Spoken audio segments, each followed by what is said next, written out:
Großen Dagen. Eweren nig heviel thuthat. Heviel thuthat. The petty ulfric.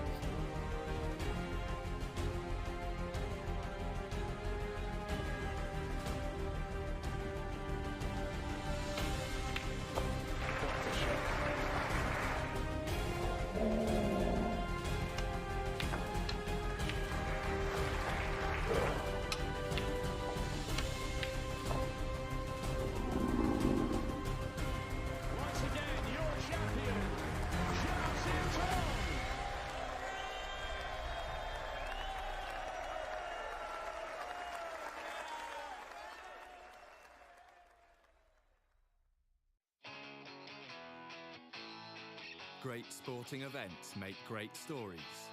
On Discovery Plus, watch Lycra Warriors battle. It has been a blockbuster. Hot shots fire. The legend.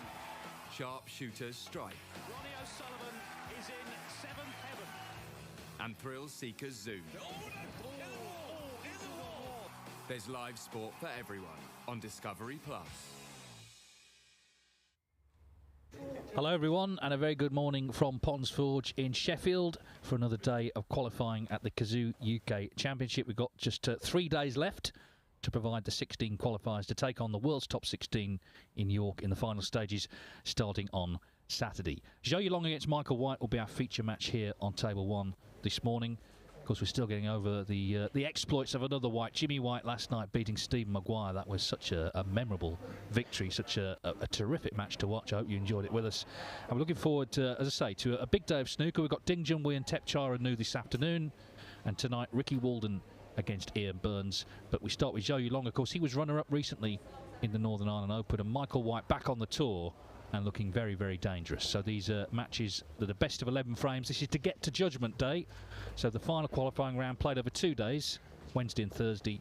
This is to get into the final round with a chance to progress to the Barbican in York. I'm Dave Hendon, and Phil Yates and Stephen Holworth will be alongside me all day long. Phil, you were on the Jimmy White match last night. What an extraordinary victory. It was an emotional victory for me because I'd love to see him play well. That was the hope going in, and, well, he delivered. I will say this, just a word for Stephen Maguire. He didn't play a bad match by any means. He had a couple of centuries. He's slipping down the rankings. He badly needed a victory, and in the 6th frame, he was on the verge of taking a 4-2 lead. He knocked in frame ball and the black simultaneously. Everything turned from there, but then it was vintage stuff from White thereafter. He made a 103 break in the penultimate frame and then held himself together, apart from Mr. Black in the 10th to cross the line. So congratulations to Jimmy White. At the age of 60, he's 1 win away from appearing at the Barbican Centre in the main UK Championship. Plays Dominic Dale tomorrow, and we'll have coverage on our Judgment Day programme. You can get in touch with myself, Phil and Stephen all day long. If you contact, you can contact myself at Dave Hendon on Twitter, or Stephen at Stephen Holworth. But World Snooker Tour as well, they've got their thread up this morning. If you click on their profile at We Are WST, at We Are WST, and do let us know your thoughts, your questions, maybe your thoughts on last night. One final thing on that, because I was on the first half, I walked back to the hotel. I deliberately went past the Crucible just to pay my respects to the old place, and it reminded me the first year I worked there was 1998. Now that was when Jimmy White surprisingly beat Stephen Hendry in the first round when he had to qualify, beat Stephen, who of course was still very much top dog then, and it was widely thought at the time that was his kind of last great hurrah for Jimmy. Well, here we are, it's 25 years ago. Here we are, and he's a match from qualifying for the final stage of the UK Championship. So he's got the day off. We're hoping to speak later to Dominic, actually, if you stay with us, and get his thoughts ahead of the match. But let's focus on this one, because this could be an absolute cracker. Zhou Yulong and Michael White about to do battle here for a place in the final qualifying round. Best of 11, and it is Michael White, this bustling Welshman, to get us underway. He's won, of course, a couple of ranking titles, dropped off the tour, but qualified for the Crucible to get his tour card back last season. And very dangerous player, Phil. And it was a very dangerous break-off, actually. It worked out perfectly. He's in behind the yellow because he came within a whisker of hitting the blue. it's worked out in the end, as they say. Yeah, these two have played twice before. Zhou Yulong has won both of them, and he's played well against White in the past. He beat him 4-2 in the first round of the English Open in 2019, making a century en route. But I think the most remarkable win for Zhou was as a wildcard in the wildcard round in the Wuxi Classic in 2012. He won 5-4. He made a century that day as well, 115. But the salient fact, at the time, he was 14 years of age. Exactly, yeah, exactly. And of course, Michael White was a you know, a prodigious talent. He won what was effectively the World Amateur title at that age as well. So they both come through as very talented youngsters. And here they are, involved in what looks like the match of the session for sure on paper. Of course, there are, well, there's 8 tables, actually only 7 matches in progress in this session. We've got Fang Zhengyi, who of course we just saw at the weekend in the semi-finals of the Champion of Champions. He's up against Matthew Stevens, who won this UK title in 2003. Hossein Vafai, the shootout champ from Iran, against Asjad Iqbal. Jamie Jones against Wu Yize. Lu Haishan against Stuart Carrington. Lu Ning against Andy Hicks, who had that great run last year, didn't he, at the UK Championship. And Jack Jones against Mark Joyce. You can watch tables 1 to 4, of course, on Discovery Plus. Maybe first chance for Zhou. There is a gap, a route past the blue.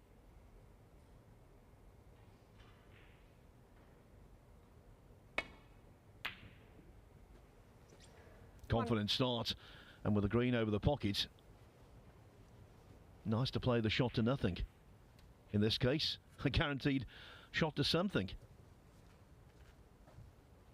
I was about to say, Dave, when you were talking about Jimmy White last night, this is the morning after the night before, but in terms of the overall competition, it's the morning after the morning before, because they didn't finish until 1:30 a.m. The final match off. Well, it was a real marathon. 4. Scott Donaldson's held over second round contest. 6-5. And after putting so much into the match, Donaldson was beaten by Ashley Hugill.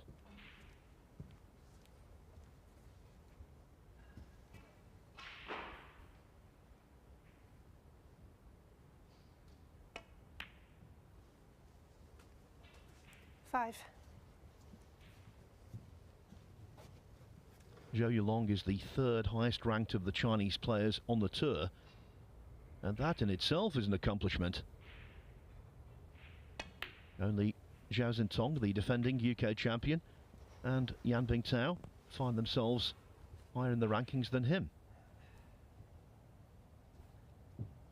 Yeah, he, of course, was in the final of the Northern Ireland Open, had the lead against Mark Allen, but from 4 each, Allen pulled away.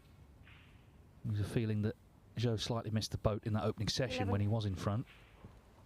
Had some good wins along the way, though. Beat Dominic Dale, who we've already mentioned, Sean Murphy, Robert Milkins, Dave Gilbert, Anthony McGill. He had 4 centuries against McGill in that semi-final. I think that's why a lot of people felt he could cause an upset in the final. But that was his 3rd ranking final, still looking for his first title. 12. 21st in the world rankings, a good run in the UK, and he closes in on a maiden appearance in the top 16. Although it's not just about the placings, you have to look at the money between the placings as well. Ryan Day's the man 16th, so he's the man who I guess he's most at threat of missing out on the Masters. 19. Remember, it's $250,000 to the winner, so the chance for somebody, as Zhao Zintong did last year, to really rocket up the ranking list. Yeah, you're right, Dave. This is a massive match. And for the seeds coming in, and Zhou is the seed here, well, it's a case of win this match, you're on 7,500 ranking points. Lose it, you're on 0. Immense pressure. And I think that was one of the reasons why Stephen Maguire struggled a little at times last evening. Not there. Zhou Yulong, 19. Just slightly undercut. It was awkward queuing.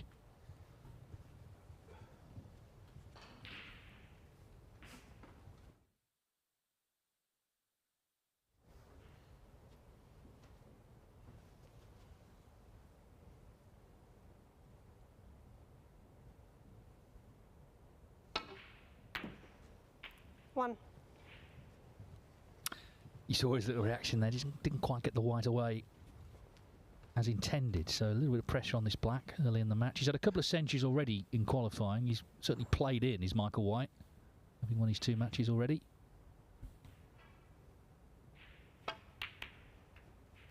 Yeah, and he has Michael missed White it. So won. this match not quite caught fire yet, but that's understandable. It's a big one, isn't it, to get into the final round with a chance to progress to York and the final stages. Remember, the top 16 already there. 16 qualifiers will face them from Saturday.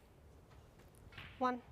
Tickets still available for the main event. Several sessions already sold out, but there are tickets available starting at just £20. If you go to the World Snooker Tour website, wst.tv, click on tickets, you can find all the details there. Not just for the UK Championship, but for all the World Snooker Tour events. When I was in York and I left the press room and went into the arena, I often watched from the balcony. It was a really good view, actually. I always remember the great Judd Trump Mark Allen final I watched from up there.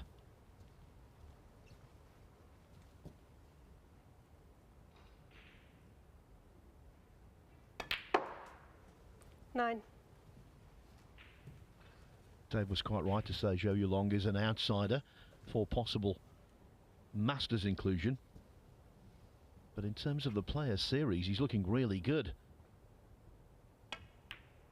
He's currently 4th in terms of ranking points earned this season, so he's guaranteed to be in the World Grand 14. Prix. He's got 1 foot and several toes in the Players' Championship. And if he plays well 15. from here, the Tour Championship is not out of question. And that's why, as you say, this is such a big match, because if he loses it, he gets no ranking points. So as he plays the split into the reds here.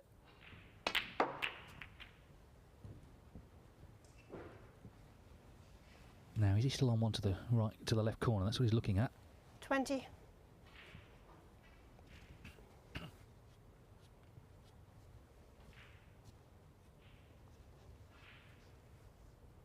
Looks like he is. So this is a definite chance already, 38 in front to win this first frame. 21. He's left himself slightly wrong side of this blue. He was kind of the senior man for a while in that little group of Chinese players, wasn't he? Obviously, Yan Bingtao, and he won the World Cup with China B team. He was 17, Yan was 15. But Yan has won the Riga Masters, he's won the Masters itself. Xiaxing Tong's won the UK and the German Masters. So Zhou looking to join them in the winner's circle. Fang Zhengyi, of course, won the European Masters.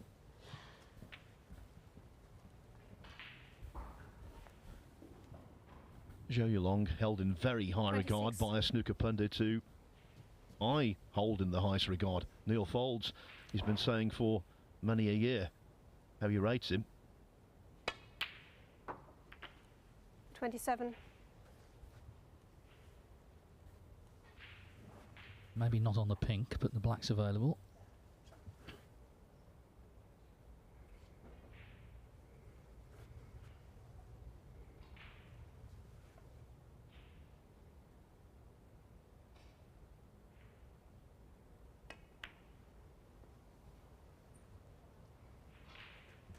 He's based at the Q House in Darlington. That's where he practices. 34. It's a good facility there. He's got plenty of high quality practice opposition. 35.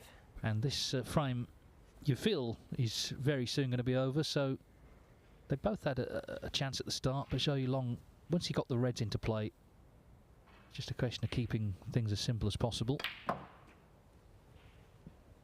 He needs this red coming up to leave Michael White requiring a snooker. 42.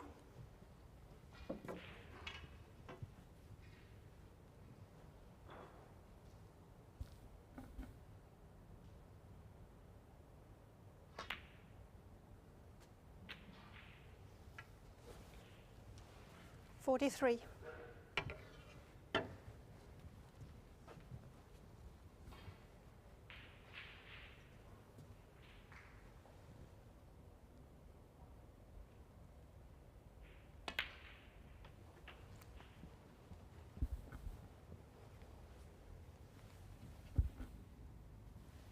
50.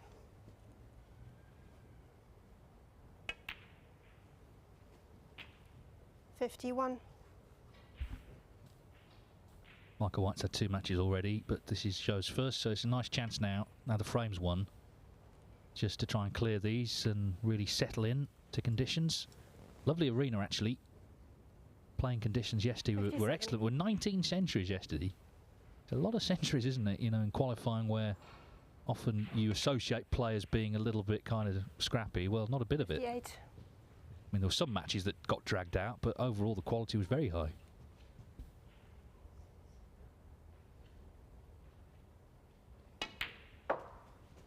Yeah, and talking of centuries, Zhou is in the top 10 century makers this 63. season with 14, and remarkably, considering he's only 24 years of age, he's made 154 in pro competition already.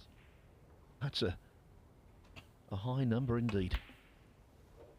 64. Yeah, and it illustrates how much better he's playing this season. He's made 14, as you say, this season. Last season, he only made 10 the whole season. So already here in November, he's overtaken last campaign's tally.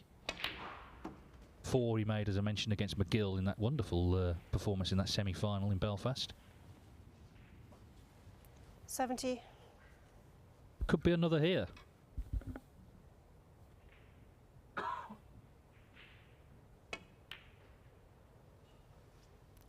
Well, I jinxed that, didn't I? But nevertheless, 70 from Zhou Yulong. An excellent start to the morning from him. I think we all expect this to be a high-quality match and an open match, and the first frame certainly bore that out. Zhou Yulong 1-0. Remember, it's first to 6 to progress to the final round of qualifying. Just on Michael White, Ben on Twitter has asked who's made the best comeback after losing their 2-year card. Michael White's 16 on the 1-year list at the moment. I think the answer to that has got to be Xiao Xingtong, because he lost his card, had to go to Q School, didn't he? Got it back. And of course now he's in the top 8 in the world. And if you go a little farther back than that, 2 world champions, Neil Robertson, he dropped off the tour, came back, and then Sean Murphy did the same thing. So it's a case of, in this game, yeah, if youth's on your side, certainly, and you've got the talent, you can rebound from adversity. Kyron Wilson, another player who slipped off early on. It was a bit different for those guys. You only had a 1-year card, so it was harder actually to stay on then. At least with the 2-year card, you get a bit of security, a chance to bed yourself in, but it's still tough with the level of competition, the standard down the rankings to stay on. No problems for these two. Michael White, of course, first year of his 2-year card. Zhou Yulong, as we say, closing in on the top 16 and already 1-0 up here after that crisp 70 break in frame 1.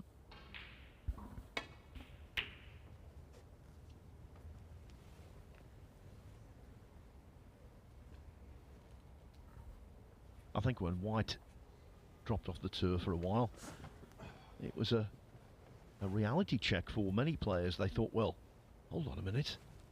If he can be relegated, we can be.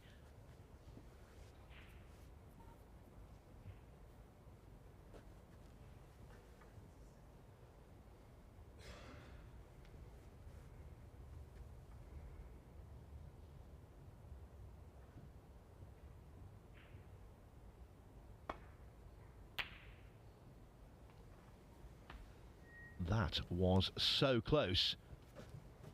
In the end, it was too close for his own good. It stayed near the pocket, and Zhou has got a wonderful chance almost immediately.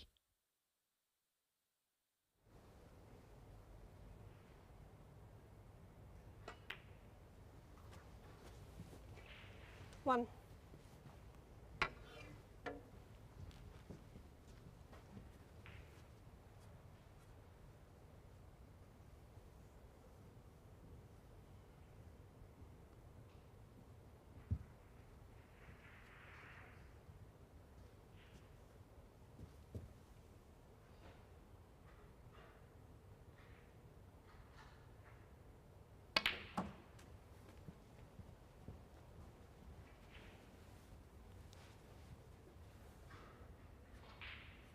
Eight. He's been knocking on the door, Zhou, of a maiden ranking title. 3 finals, 2 semi-finals, 6 quarter-finals in addition. Oh, 9. but this break terminates.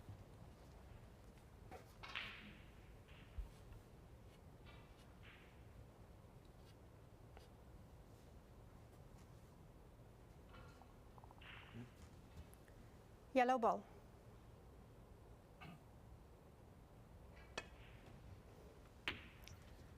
Zhou Yulong 9.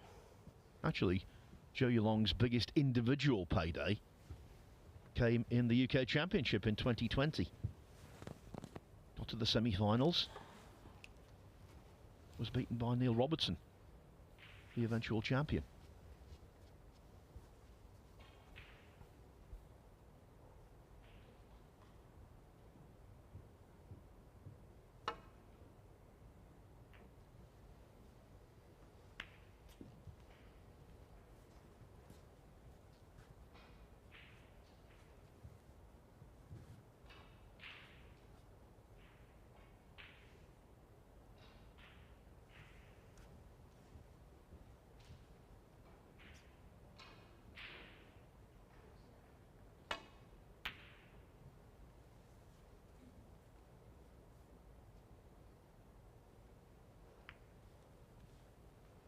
Given his talent and his record, it was a surprise, of course, that Michael White was ever off the tour. But you've got to remember, you know, these players don't exist in a bubble. They have things off the table as well that affect performance.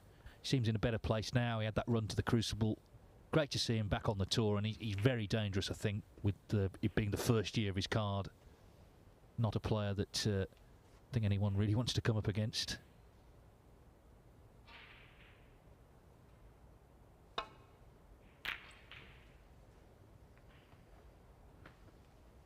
Quite an attacking safety shot, isn't it? He's got plenty of reds into play there, opening the balls up.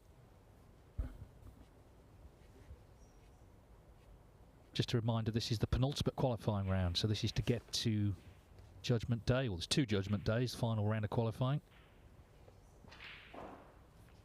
And the winner of this match will play either Jack Jones or Mark Joyce, who are kicking off right now. We will have full Judgment Day coverage with Rob Walker leading the way as ever. Ken Doherty and myself will be here as well, where we will be going around the 4 tables trying to provide a flavour of what's happening.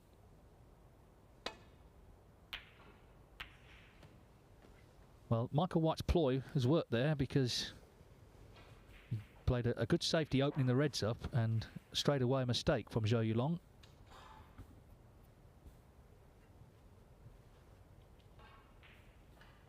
And a bad one to boot. Just looking to see whether the black will pot to the top right hand pocket. If it doesn't, the complexity of the shot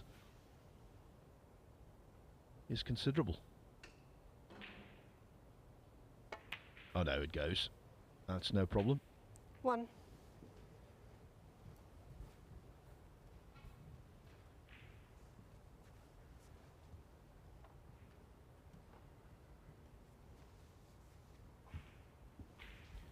He made his first snooker century, Dave, when he was 9 years of age. How did he reach the table?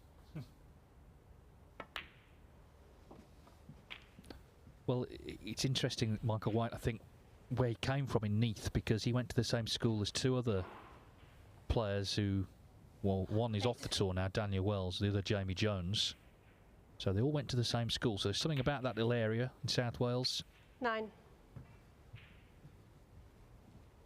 But of course, that part of the world has produced so many snooker players coming through sort of working class culture, miners and steel workers leagues and all that, working men's clubs.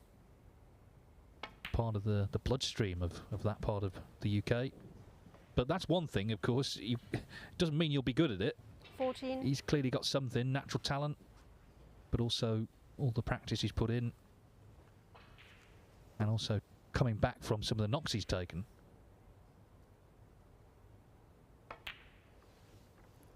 15. A resident of Neath from a different generation, who was a dangerous opponent in the 80s and 90s, Steve Newbury. And Steve's sister, Sian, actually played for the Welsh amateur team. She was a good player herself. Yeah, Steve Newbury played up the hill here, didn't he, at the Crucible a few 20. times. Michael White looking to hit back after Show You Long made that 70 break in frame 1. 21.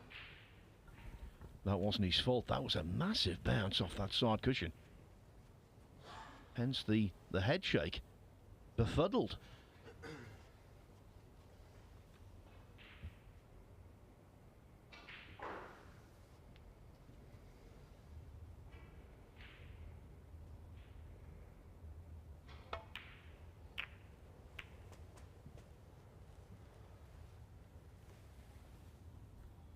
Well, I was about to say, after the big bounce, he deserved a good kiss, but look where the red is stopped.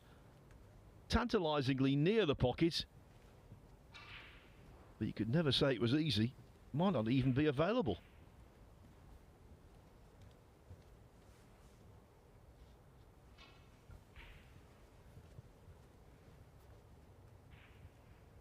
Certainly, in potting that, position will be compromised. It's a horrible shot to take on.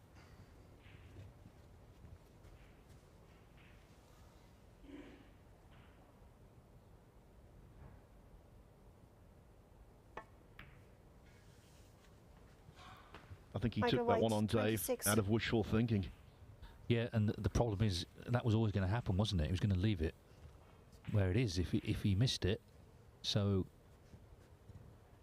couldn't sort of accept that the break might have been over. And let's see how significant it is early in this match. We know Zhou Yulong's queuing nicely from the first frame.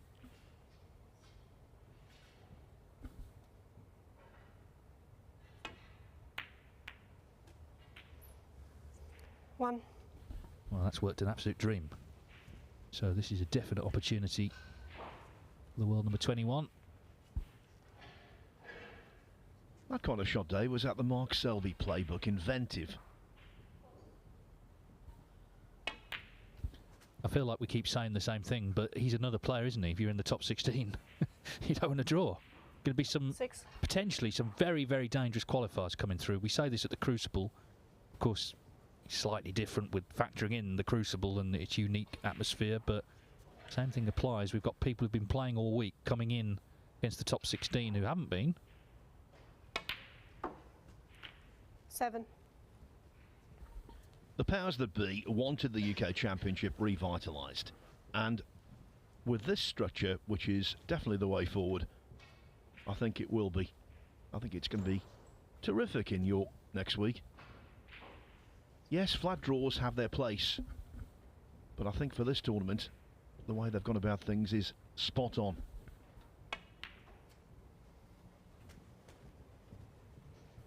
I was saying yesterday, I know that there are players who feel they should be in York from the start, but 14. equally they're the players who complained about being in the second arena, so which wasn't you know, particularly spacious. So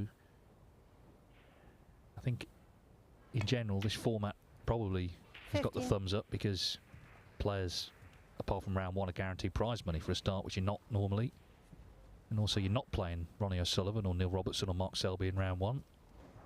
At this stage you will if you qualify, but by the time you qualify you're on really good prize money.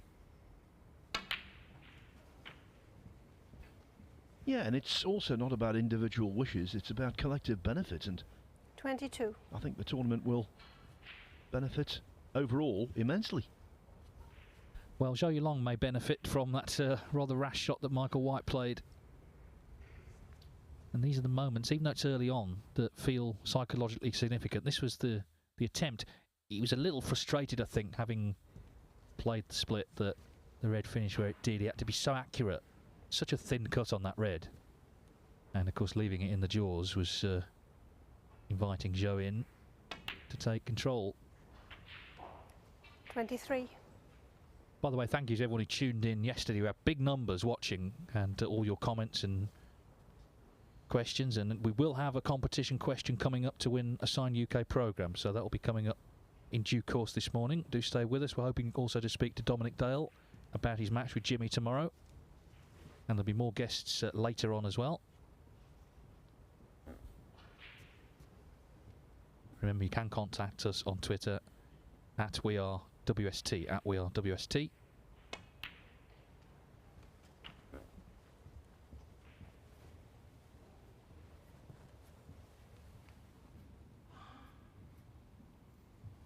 29.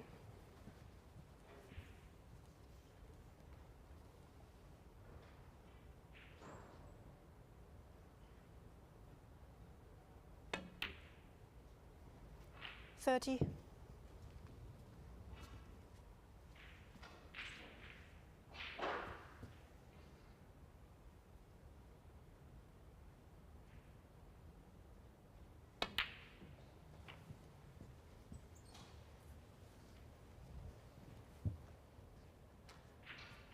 $37.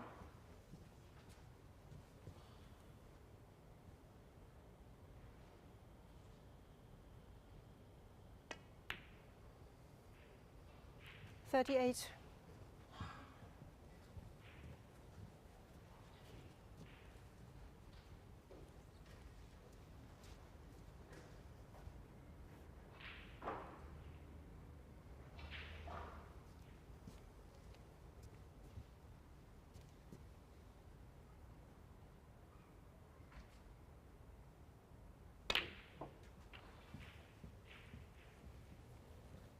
Realised with the angle he got, he couldn't be too ambitious with that positional attempt. 45.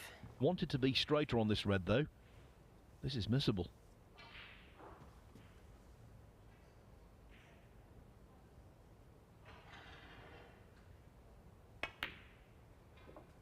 Oh, well 46. done.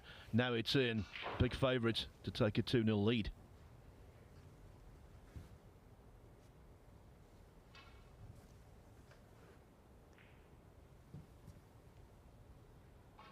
The black will put him 36 in front.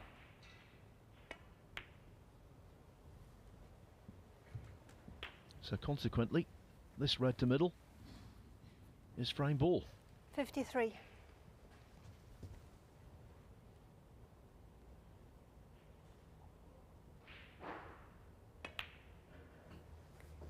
$54. Another very good break, but what's significant is how he got in. He was the door was slightly open for him, and shows looking very sharp from the off here. It's quite an early start for a snooker player, isn't it? 9:30, but already within about half an hour, he got himself 2-0 up. 61. Think about that time that he won when he was 14. So we're going back 10 years now. I mean, Michael White wasn't very old himself. He was would have been 20, 21 at the time. Zhou Yulong. As show misses that one. So 61 to lead by 44. So 3 snookers needed.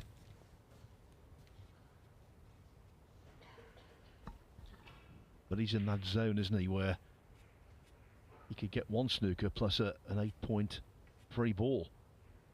As long as the red is on the table, White has a modicum of hope.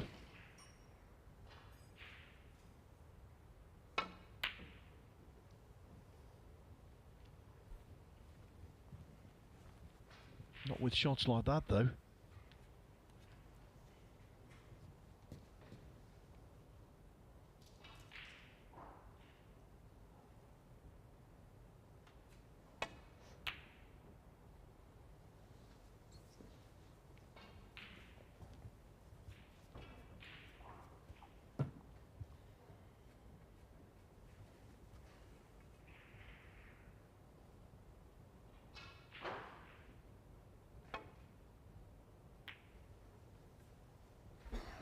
Dave, we were talking about centuries. We've been talking about veterans as well. And a veteran has made a century already. Andy Hicks, former semi-finalist in the UK Championship, made a break of 108 to take the first frame against Lu Ning. Yeah, he got to the quarterfinals last year, didn't he? Completely out of nowhere, really. He hadn't had a lot of form, but he's found it, and just underlining what a terrific player he still is.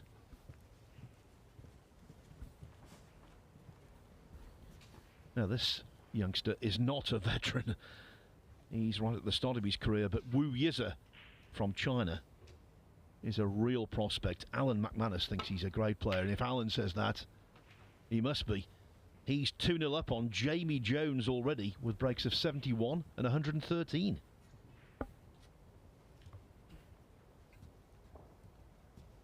Yeah, some terrific contests going on. Remember, you can watch tables 1 to 4 on Discovery Plus.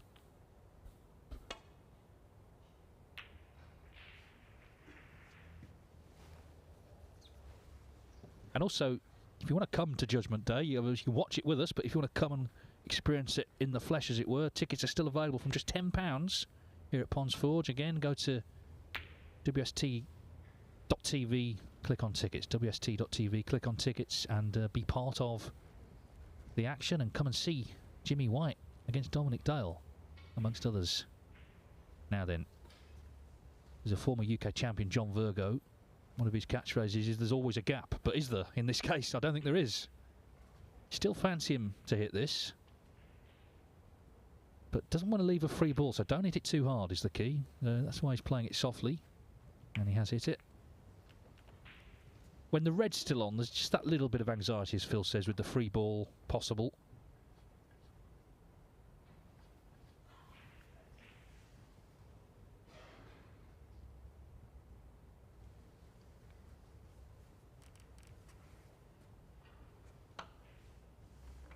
Got a viewer here, Phil, from Cincinnati, Ohio. Enjoying, I don't know what time it is there, but from the middle of the night, isn't it, I think? It would be a 5 or 6 hour time difference, so yeah. Great baseball city, Cincinnati. The Cincinnati Reds. Founded by 2 brothers from Derby. Our Derby. And that's why it was called the baseball ground, because they used to play Derby. They used to play baseball there, and the Wright brothers went over to Cincinnati and founded the team that still exists today. See, it's incredible. People tuning in for snooker, they're getting all this extra information. Yeah, they actually say they're from a little town just outside Cincinnati. But anyway, thank you for joining us. Hope you're enjoying it. And wherever you're watching in the world, do let us know. We're always interested in where people are watching, because we know that snooker around the world is popular. And I know it's not always straightforward for people to watch, but now we're live on the World Snooker Tour YouTube and Facebook pages. Hopefully that's much simpler for people.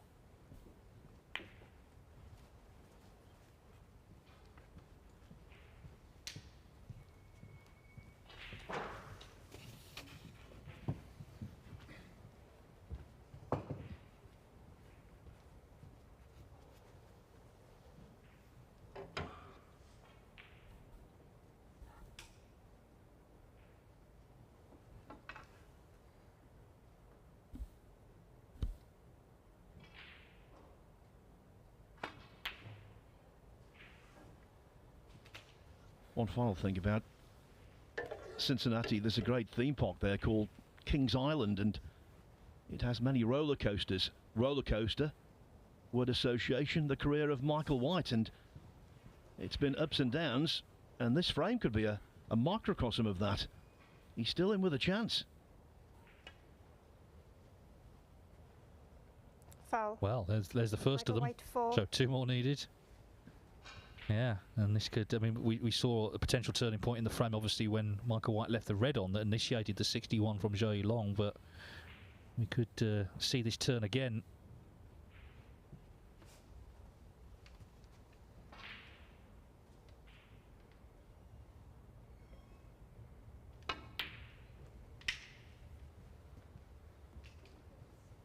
It's a good effort, this. Needs the red to keep running. It's not quite... Well, I don't know, actually. Might have just got him. He might have just got him, you know. I think he has.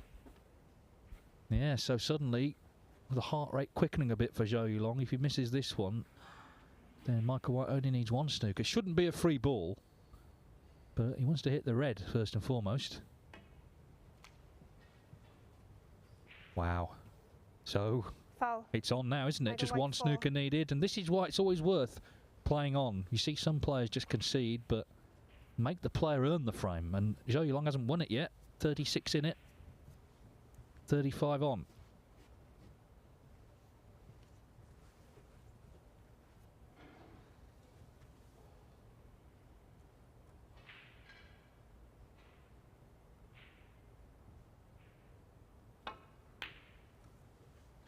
Elected to pot the red. With the yellow, I guess where it was, he was looking to lay the snooker off that, but he didn't actually pot it. Other side of the coin, Phil, Ash Dawson, he's watching from Battlefield, York, so very close to to where the action is, a little bit closer than Ohio. But he's been going to the UK every year since 2013, apart from the COVID year 2020. So looking forward, no doubt, to next week. Well, battlefield is an appropriate name, isn't it? Because it will be a snooker battlefield. So much prize money on offer. We didn't mention it yesterday. The first prize at the UK Championship this year is £250,000.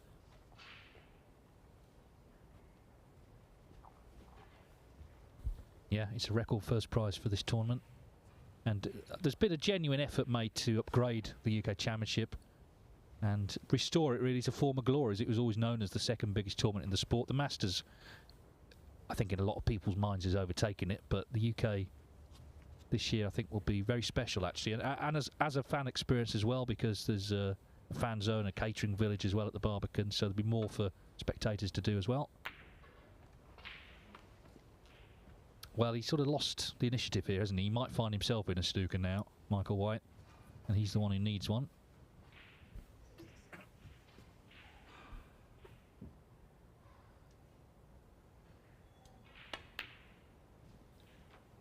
Yeah, White knew, went back to his seat temporarily, knowing he was going to be in trouble. Well, to quote our friend Neil Foles, this is a nasty business. Because the issue for him, of course, is, yes, hit the red, but he doesn't want to leave it on, because then it will be frame over. But first things first, he's got to hit it.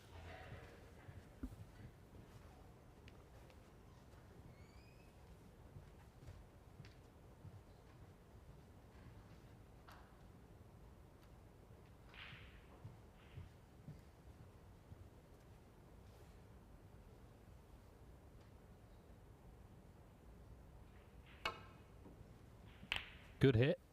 Now then, what's the result? Well, I'll tell you what. Well, just for a moment, I thought he got a snooker back. I don't think he has. You'll be interested in this, Phil. Anne McClardy, watching from Troon in Scotland, loving the coverage. Going to the Crucible for the first time next year. Can't wait. Troon, of course, well known for its golf.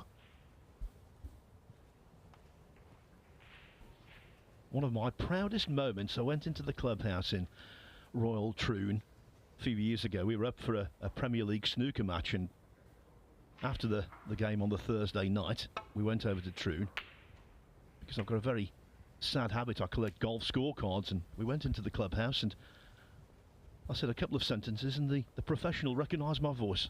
Yeah, they said get out. Well, Anne, you'll enjoy the Crucible, guaranteed. And that is a guarantee. Whoever you watch, just being there, being part of it, will be very memorable. It's just literally 5 minutes walk from where we are. I went past it last night deliberately just to acknowledge it and the important part it's played in all our lives.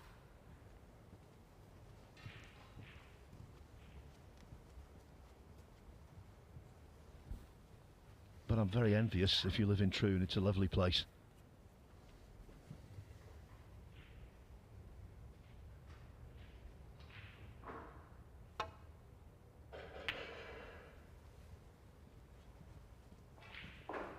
Well, not far off. There is a gap this time, I think. We have, I believe it's pronounced Hao Hao, watching in Hong Kong. Hope Marco Fu goes far into the main event. Well, of course, we watched Marco yesterday struggle a little bit to see off Oliver Lyons. 5-0, became 5-4. He won 6-4.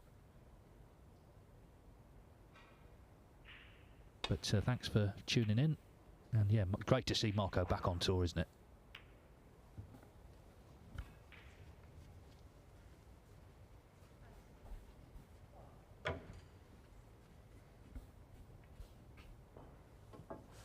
Well, this is nervous energy that Joe Yulong didn't want to be expending.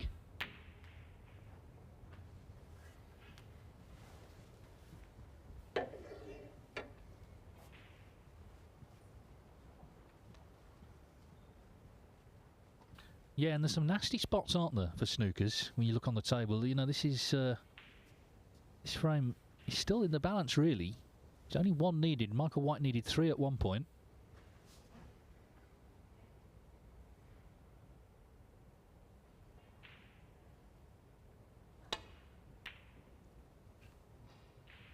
Wow. Well, he will pot it, but that's not necessarily a bad thing as long as he gets on checking the scores. A reasonable colour here. Well, looking at it, so 33. Yeah, he would need the black actually, wouldn't he?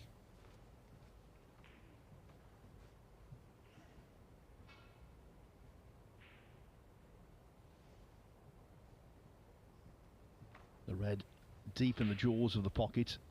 That always makes position problematic. Yeah, actually, no, sorry, he wouldn't actually need the black. 1. Still one snooker. Yeah, the pink's okay. It would put him 29 behind with 27 on. He would then try and pop the yellow and get the snooker in behind the blue off the green. Exactly.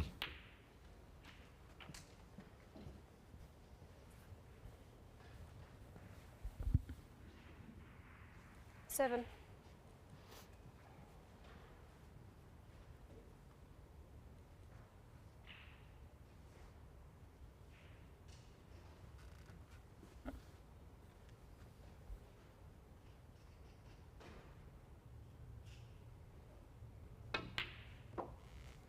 Nine.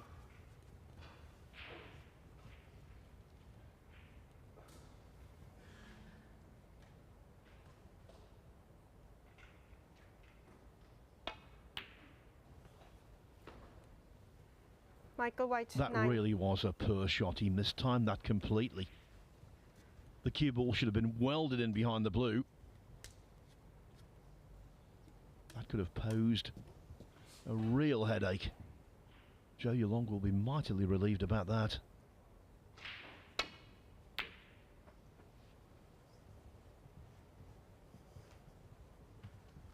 And of course, when you do something like that, normally the balls don't forgive.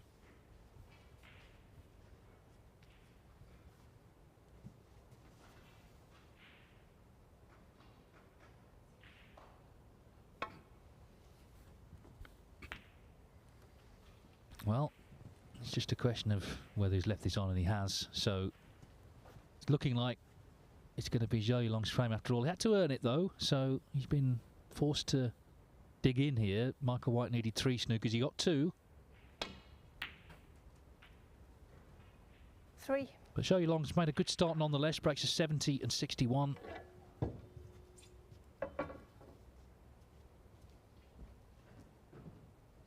Remember the last best of 11 he played, he made 4 centuries. That was the semi-finals of the Northern Ireland Open against Anthony McGill a few weeks ago in Belfast.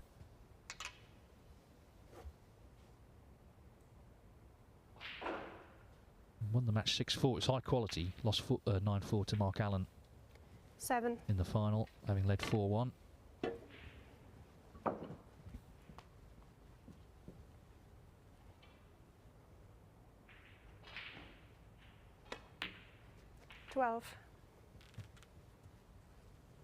So despite all the playing on for snookers, it's still his frame, and it's still a terrific start for Zhou Yulong. 18.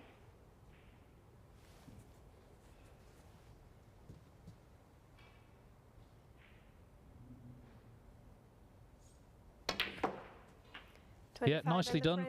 He sort of weathered the storm a bit there, didn't he? Michael White gave it a good go to get the snookers. He got 2 of the 3, but it is Zhou Yulong who leads 2-0.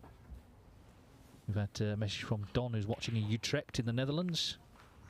Of course, I guess you're represented here by Jan Verhaas, who's a legendary referee working in the tournament office. Late night last night, Brendan Moore, I believe, was here until 1:30 in the morning, waiting for that last match between Ashley Hugel and Scott Dawson to finish. So we salute the officials, and Louise Kratz here is our referee, getting ready for frame 3. Academically talented. She's got a master's degree in international business studies. Louise Kratz from Germany. By the way, the winner of this match will take on either Jack Jones or Mark Joyce in the final qualifying round, and Jack Jones leads 1-0. Don't forget you can follow all of the news and action and features on WST's social media channels throughout the Cazoo UK Championship, on Facebook, Twitter, Instagram, YouTube and TikTok, for match clips, interviews, behind the scenes content and much more. We had young Sam on yesterday, didn't we, the social media man? explaining all of that to us oldies.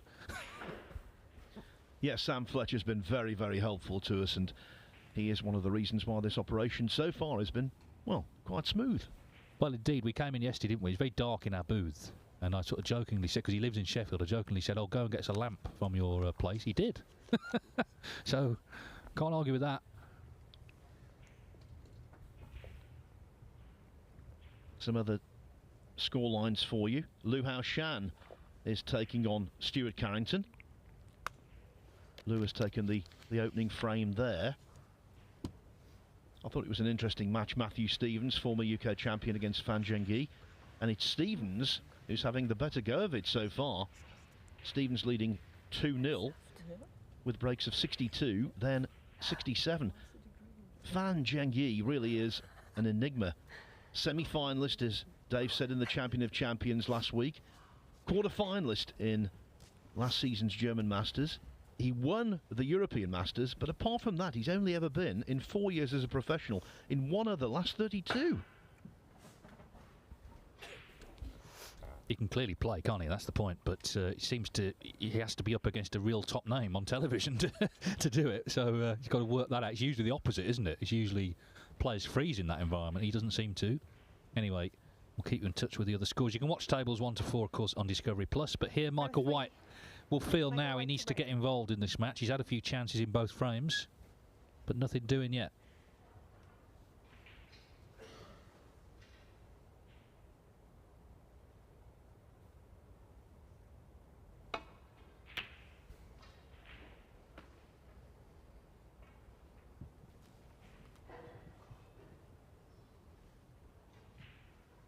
Just to say, on Judgment Day, we'll have Rob Walker in later to explain it all and no doubt sell it in his own inimitable style. But it's tomorrow and Thursday, 1 o'clock and 7 UK time, so there's no morning play.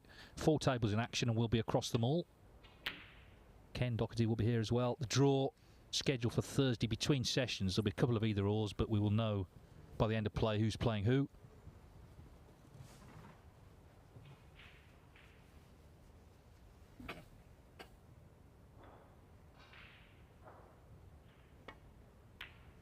It's always interesting because they'll always ask the players, who do you want to draw? Would you mind drawing Ronnie O'Sullivan? At the World Championship, they kept asking them, and Dave Gilbert was the only one honest enough to say, the last player I want to draw is Ronnie O'Sullivan. And of course, who did he draw? Ronnie.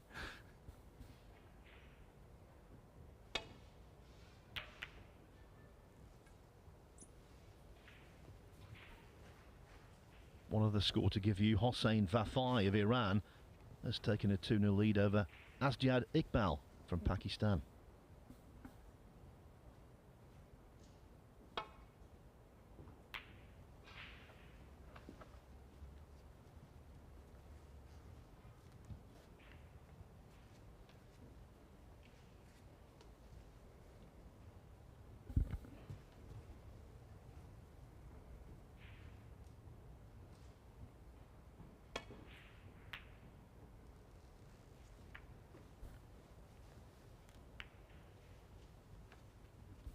Well, the Reds have sort of attempted to get back into the triangle, haven't they, here?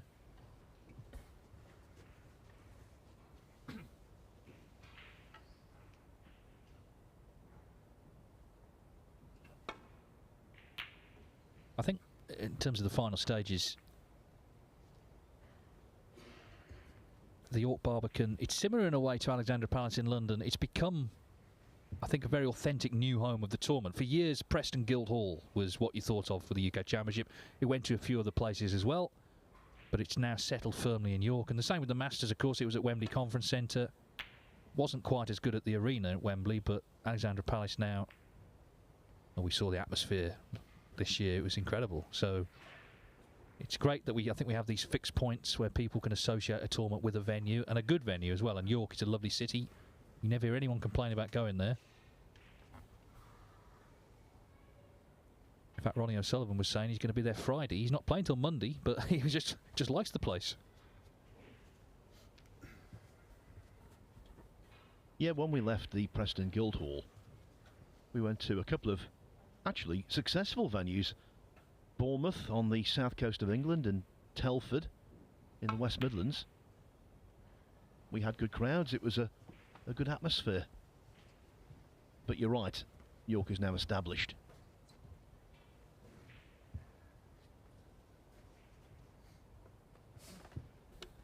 Well, that's not Michael White's favourite pocket, is it? That's another one he's missed there.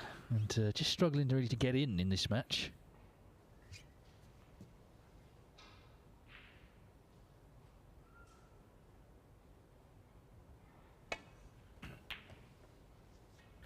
In terms of who the winner plays, Jack Jones or Mark Joyce, 1-0 to Jack Jones.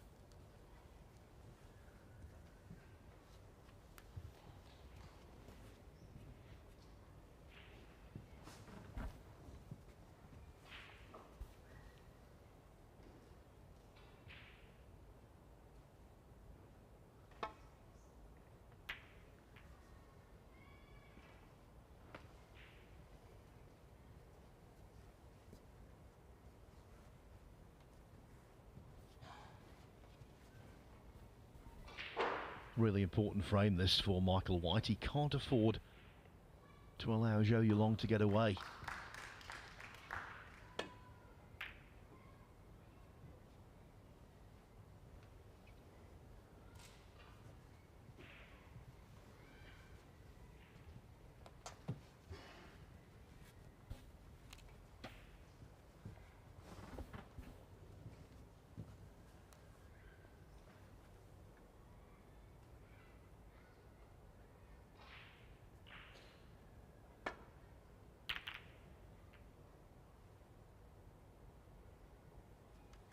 Well, he needs to cover the red close to the corner.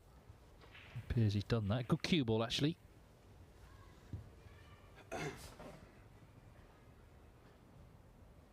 And just a slight headache now for Zhou Yulong, because of course he doesn't want to leave that red either.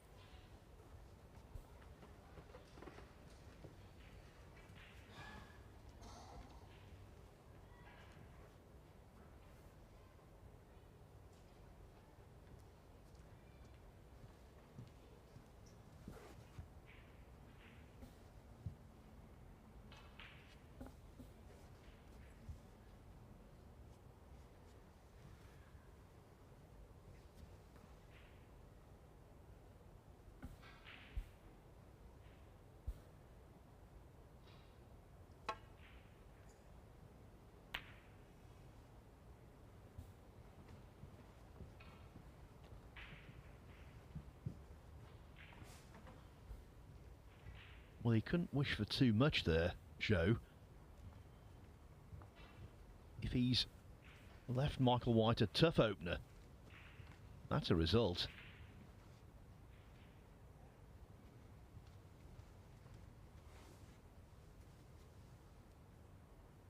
Oh, but the passage to the red over the pocket is there. But no position whatsoever. In fact, he might well be snookered on all 6 colours.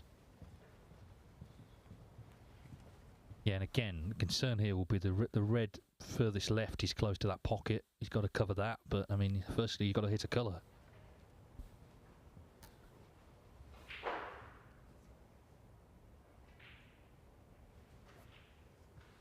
Somebody call Alan McManus.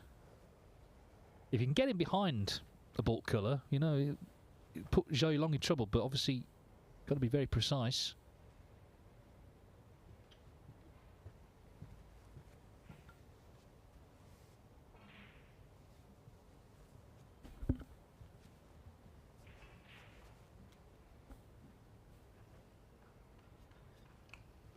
Brown ball.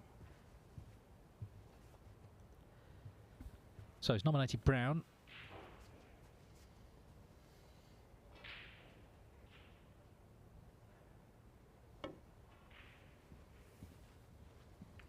Ooh.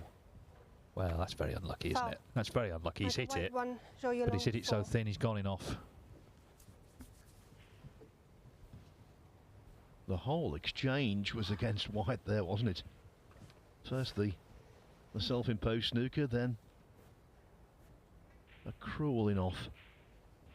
And it's right now 2-0 down, things going badly where those negative thoughts can easily creep in, or more to the point, flood in.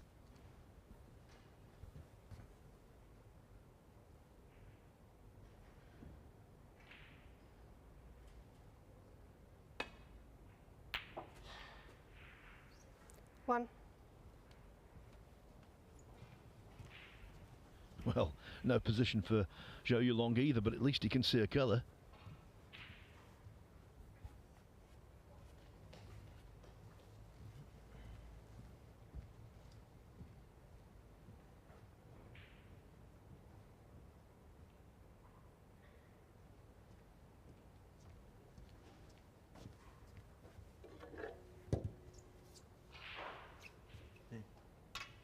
Pink ball.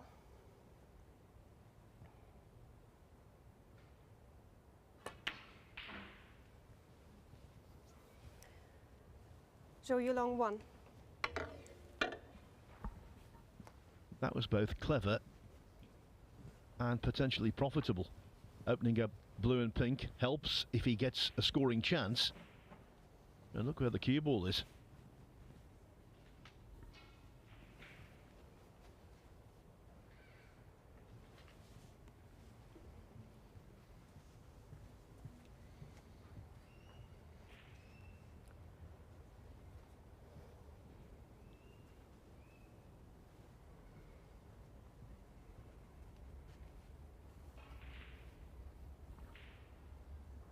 Jack Jones and Mark Joyce now 1-1. Jamie Jones has won a frame against Wu Yize.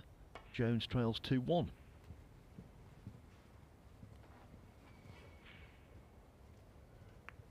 Done well there, Dave. Yes, not least because in his mind he's thinking the world's against me, but you can't afford to allow negative thoughts to fester in this sport, because things will go wrong, and part of the test is how you cope with that and how you dig yourself out of it. I mean, there's players there who would have just whacked that, actually. But he didn't. He thought about it, and he's played a good shot.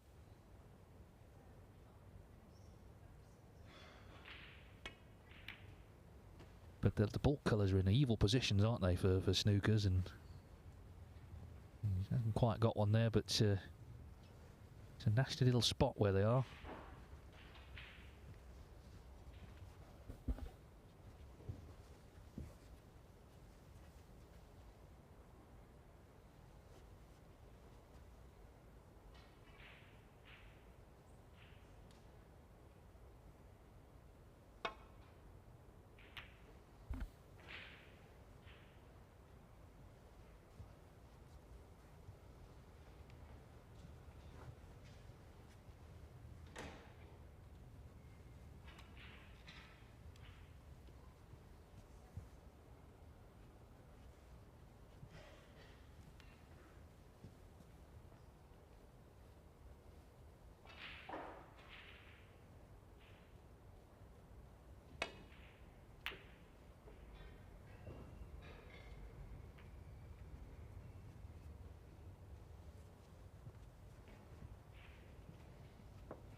Well, it's good safety being played.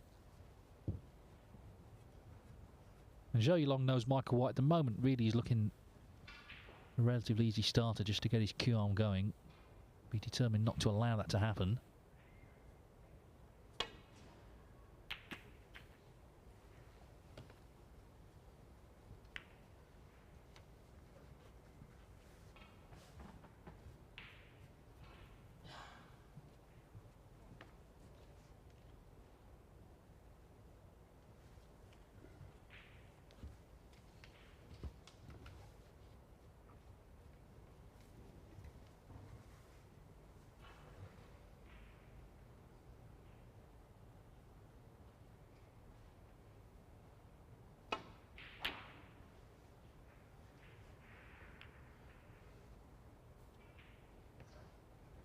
Well, the cue ball won the race there, didn't it? Worryingly, though, that red was way off target. Doesn't possess an awful lot of rhythm at the moment, White, and he's a rhythm player.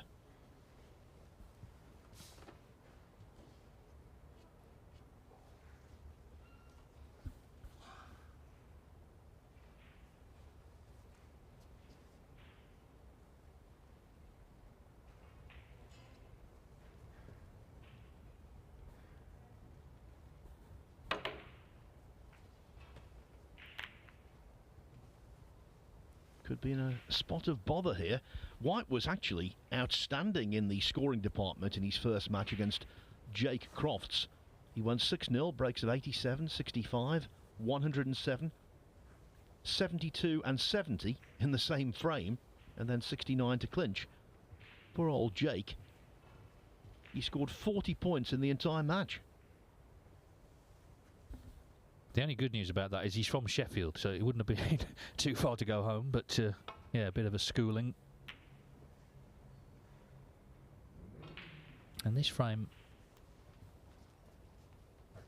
taking a bit of time to develop. White wasn't too shabby in his next match against Zhang Jiankang. He won 6-1, breaks of 70, 119 and 56. But so far, his quality table time in this contest has been severely limited. And if this goes right, and it's a big if, he could be sitting down for a lengthy period again.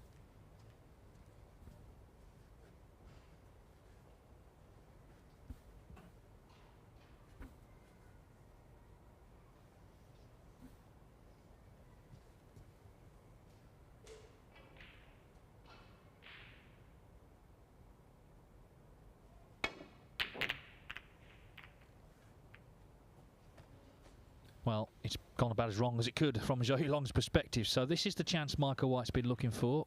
Okay, the colours have all off their spots, so not straightforward, but he's got a red to go at least.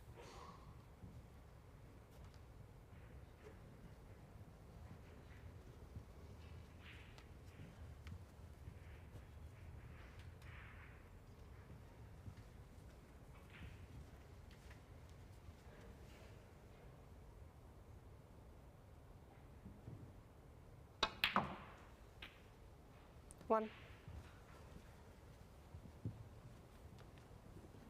Now if the pink goes to the green pocket, this is useful.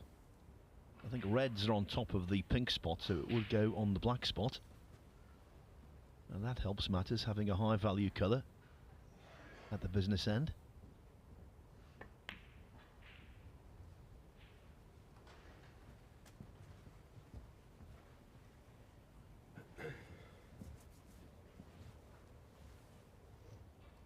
Seven.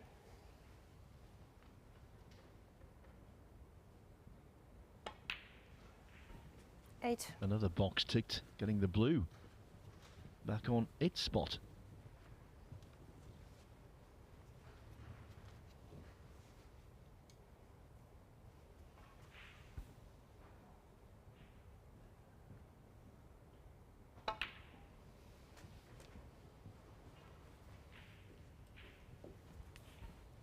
And I always think, Dave, even if the black is out of commission, if you've got the other two high value balls accessible, you're okay. 14. Well, I have a theory that the ball you most want on its spot is the blue, because it's in the middle of the table, so it's easily accessible. Basically to every pocket, depending on where you leave the cue ball. So having the blue on its spot, it's always there as a saver.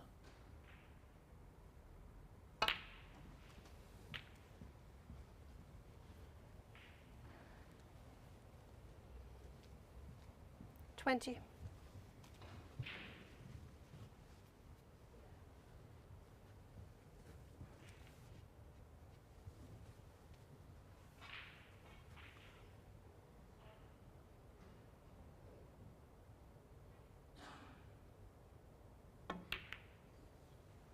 $21.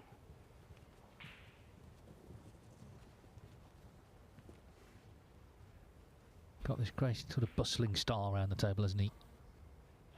Always wearing his heart on his sleeve in matches. And when it's going well, he's some sight. When it's going badly, he's some sight in the opposite sense. 27. Had that great run though to the Crucible to get his tour card back last season. Won 4 matches before running into Mark Williams, who went, I think, went 7-0 up actually, and obviously the match was pretty much done then.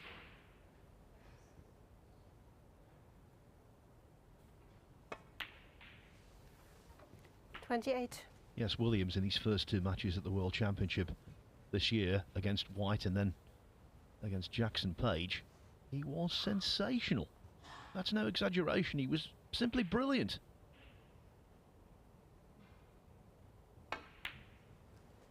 Yeah, Mark made 16 centuries, which equalled Stephen Hendry's record at the Crucible, but didn't get to the final. So, 53.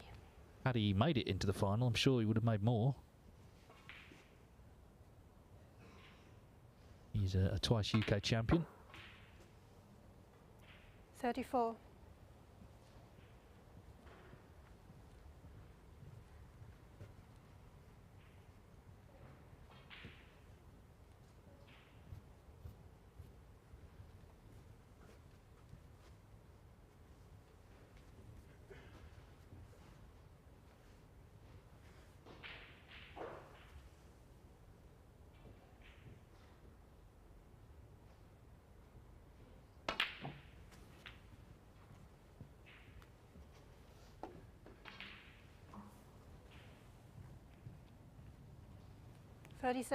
Just, he's okay, he's on this, but it's just sort of stumbling down for the green. He's just trying to get back on this pink and back into proper position, which he seems to have done here.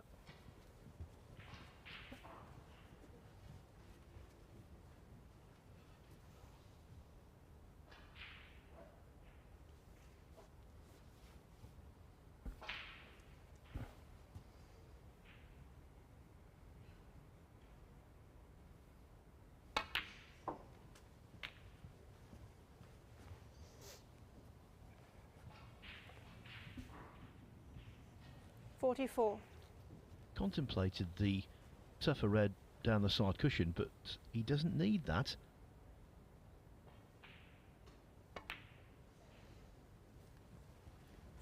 Snooker is tough enough without making it even tougher.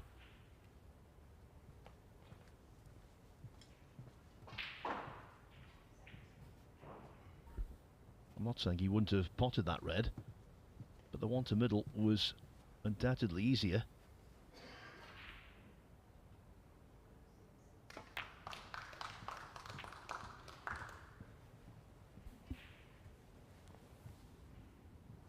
Little smattering of applause there. Matthew Stevens 3-0 on Fang Zhengyi. 2003 was his year at the UK Championship, 19 years ago. And he nearly dropped off the tour, didn't he, last year, but salvaged his place, and still you fancy can be very dangerous on his day.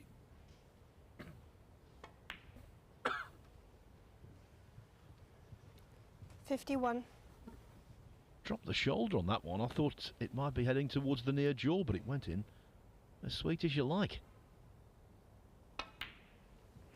So Michael White moves 52 ahead. This is frame ball. 56.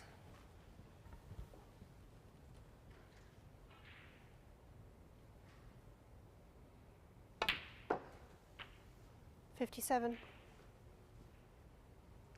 Yes, he had to be a little patient in the early stages. Zhou Yulong took that red on, left Michael White a good chance.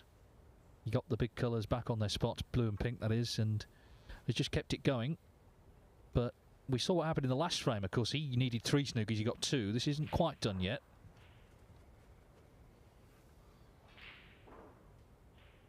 .59 the lead with 51 on with the pink. So would like this red as well, and that should stop any playing on.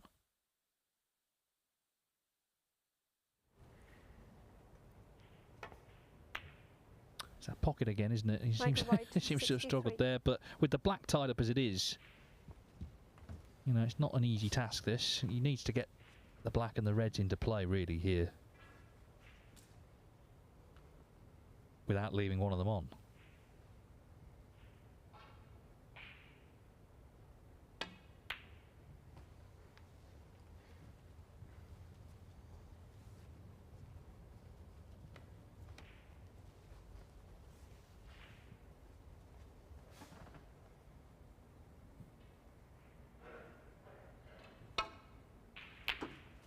That's that now. White surely has his first frame on the board indeed. Zhou Yulong concedes. Yeah, so 2-1, and that's what he needed just to get himself established in the match. Nice 63.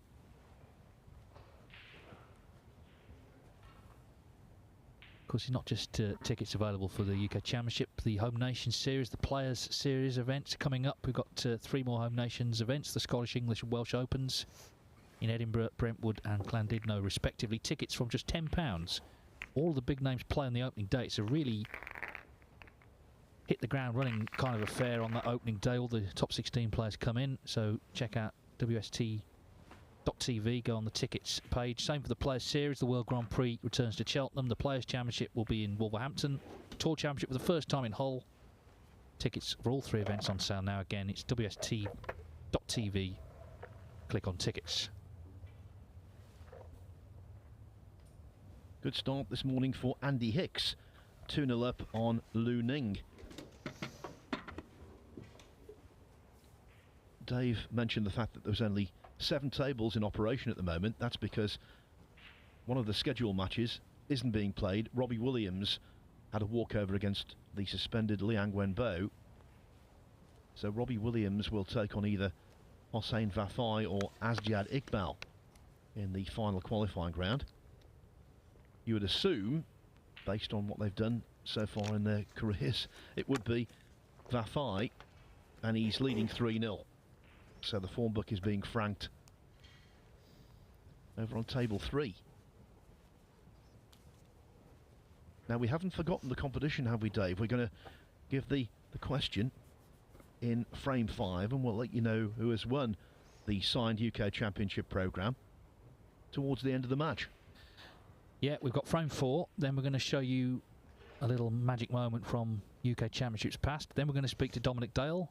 Then the match will restart and we'll have a competition. So it's a packed schedule here. But the main thing is this match, and Zhou Yulong has just watched Michael White make that 63 break to pull back to 2-1.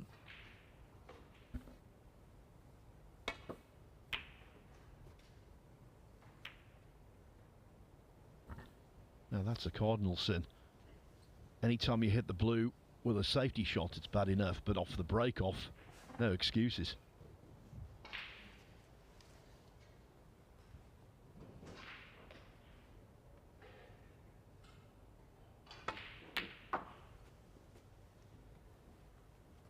One.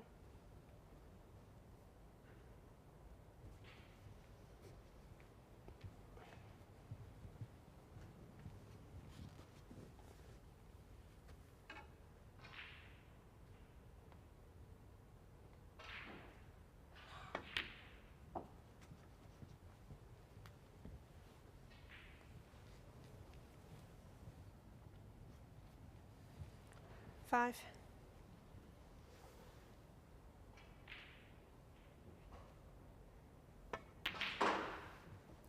Six.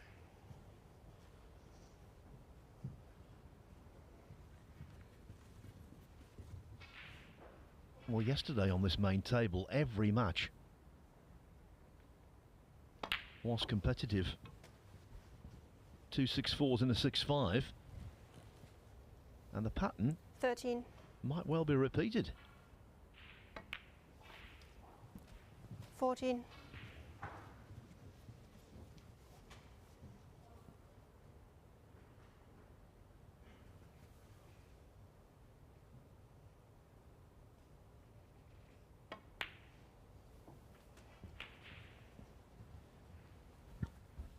I've always noticed with White, he plays that shot 20. really nicely, the one off the black with running side to get on the opposite side of a red. Across the table. 22.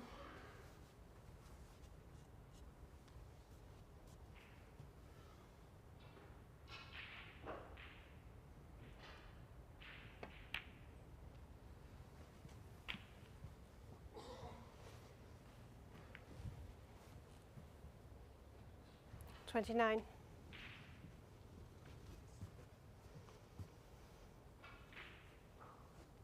Well, just while we watch this match, I'm delighted to be joined by one of last night's winners, smiling from ear to ear, Dominic Dale. Welcome, Dom. Good morning, Dave. Good morning, everybody. Delighted to be here. Tell us about your match with Li Hang. Well, yes, it didn't particularly start well. Lee Han got in the first frame, made a break of 72.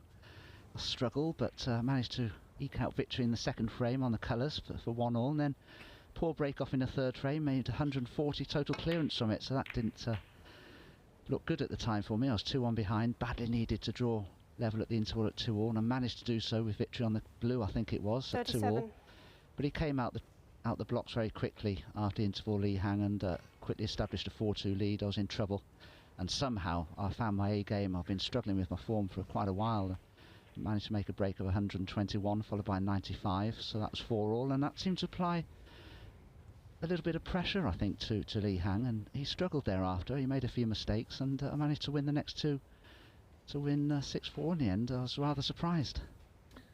Michael White's split there didn't quite come off as intended. He might be just playing a little double here. But speaking of Whites, Dom, as we just watched this attempted double. Speaking of Whites, of course, Jimmy White next for you. I mean, that's he had a great win over Steve Maguire. I'm sure you're looking forward to that one tomorrow.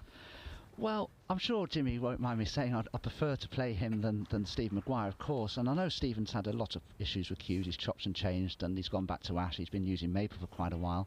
Don't know if that was a determining factor in his defeat there. I didn't see the match, but Jimmy has been playing some good snooker. He's a very dangerous opponent, and like playing any of the game's legends, Jimmy's getting on now. I think he's pretty much... Is he 60 now, Dave? Yeah, well, he's still capable of putting in vintage performances, and you never know when those vintage performances are going to come along. You just hope they don't come along against you. But I did play him recently in Germany, and I managed to win 5-3 there. But he's such an experienced player, Jimmy. That won't bother him one iota, and it's going to be a tough match. But I'm looking forward to it, and I'm very pleased to have got through my first two. There won't be too much pressure, I don't think, on either of us.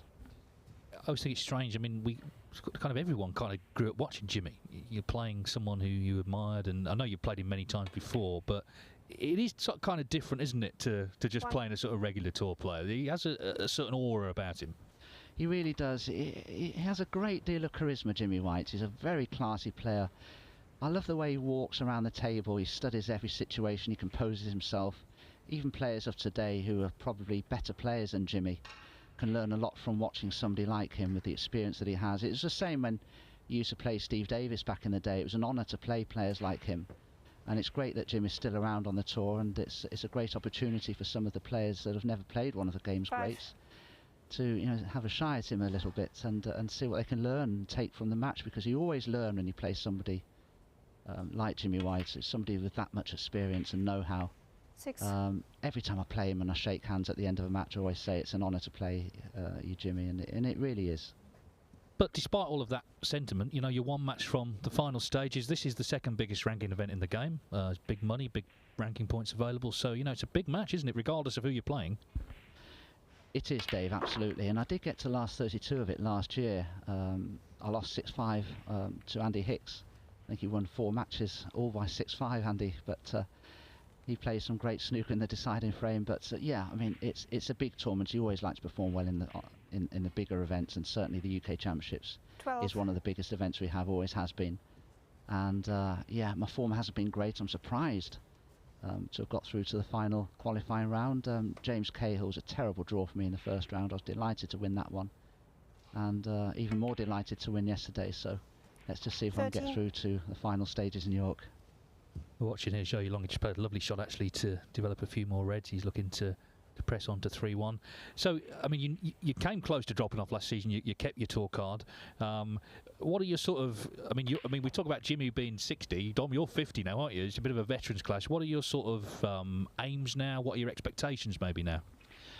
20. Well, I did consider strongly retiring at the end of last season. In fact, I was just literally a stroke of a pen away from signing my career off, but I decided to carry on for one more season. I don't practice as much as I used to. I find practice just sheer drudgery these days. I'm lucky if I do 2 hours a day.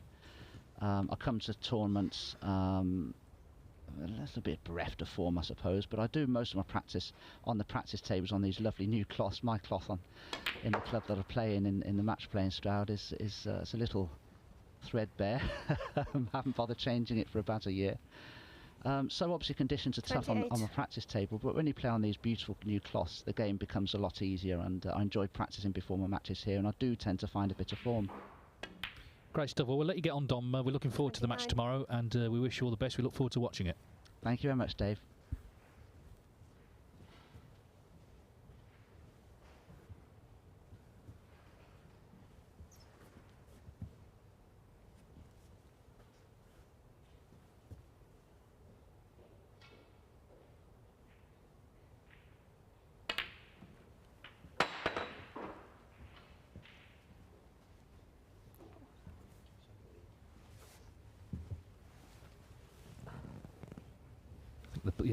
The black were right under the table, but Louis Kratz has managed to rescue it.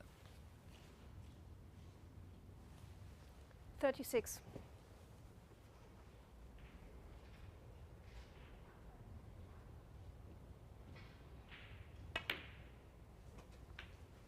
37.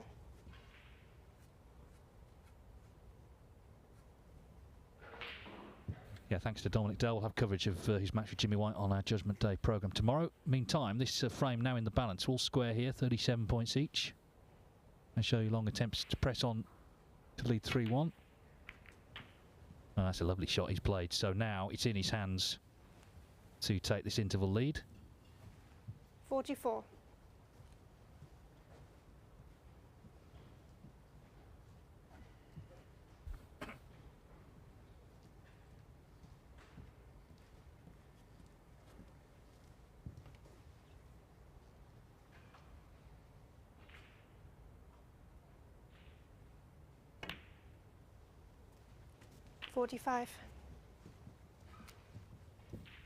He's played a few nice little shots while we were chatting to Dom. He's definitely played the better of the two so far, so I think 3-1 would be a fair result, but he's got to get us there.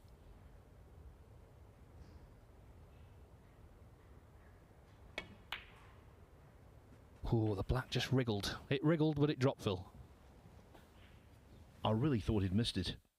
There were a couple of occasions yesterday where balls went into that pocket that surprised me, and that was another. 53. Well, it's another half century. It's his third of the match. And he's closing in on this advantage, which, as I say, I think is a fair reflection on what we've seen. Just being the more consistent of the two, really.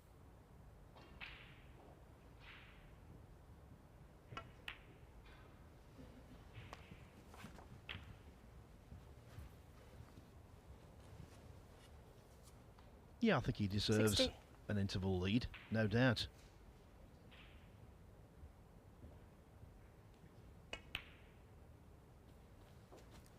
$61.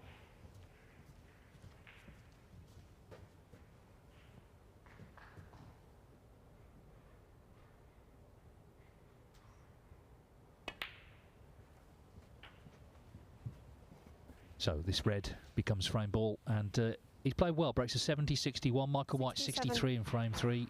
We expected this to be an attacking match. That's how it's proved.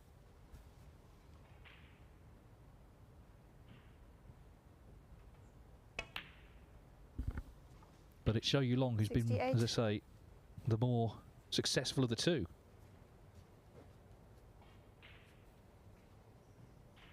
And there's enough on the table for Zhou to pad his already impressive century break tally for the season. 74.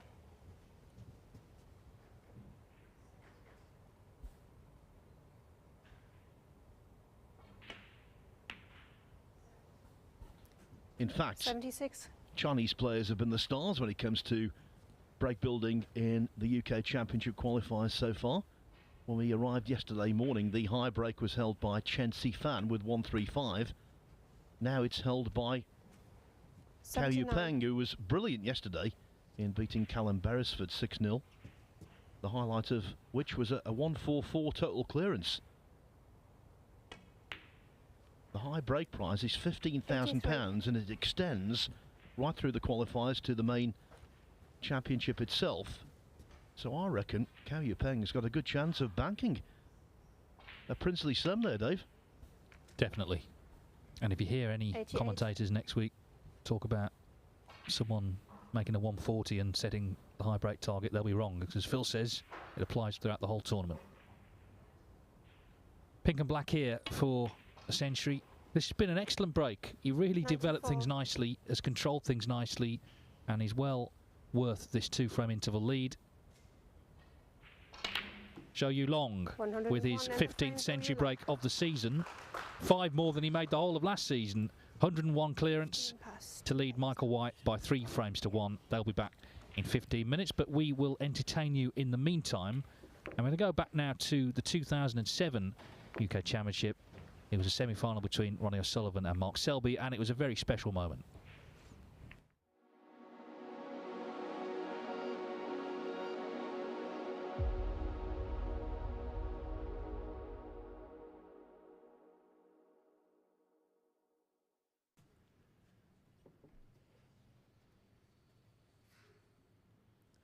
Ronnie will have to trust to luck here for position. He may just go all out and hit it thin and just career into all the other reds here. And trust to luck for position. And it could have worked out better than that. Okay, there may be a chance of this black to the right middle. But boy, it's tricky. Particularly in a deciding frame. Nothing comes that easy.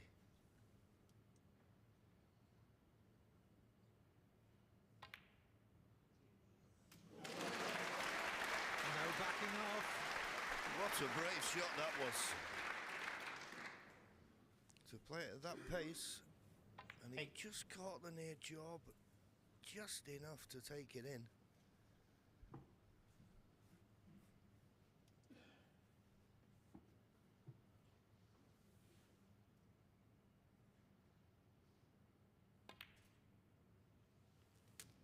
Nine. If he's got the right angle on this black, he can pot the black and maybe nudge the red just, well, it looks okay. Nudge the red to the left of the black into a potable position. Played it with pace, knew that he'd always have the red to the middle. And being on this red to the left corner is a bonus. 16.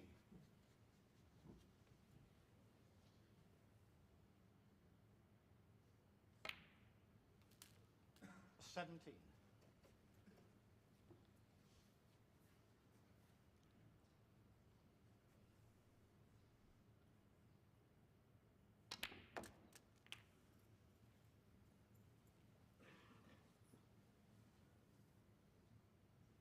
24.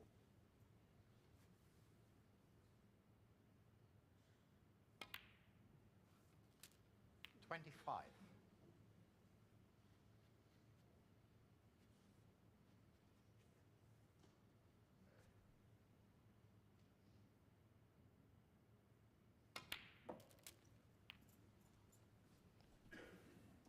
Decided to play for this tricky red along the top cushion. 32.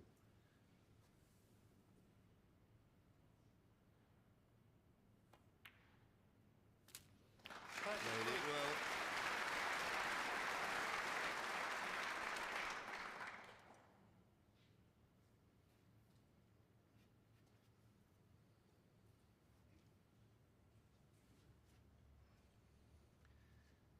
Packed arena here at Telford, where the crowds have been very good all week.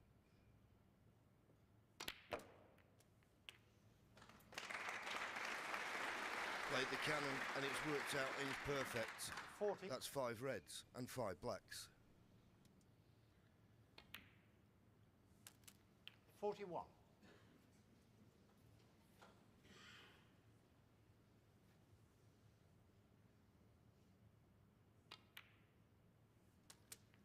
Let's get the financials out of the way. £25,000 for a maximum, £5,000 for the highest break.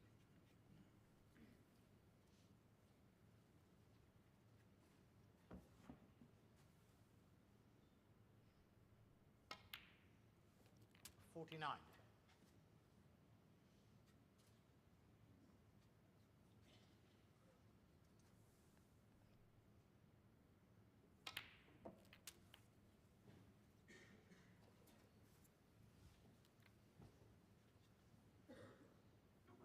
56.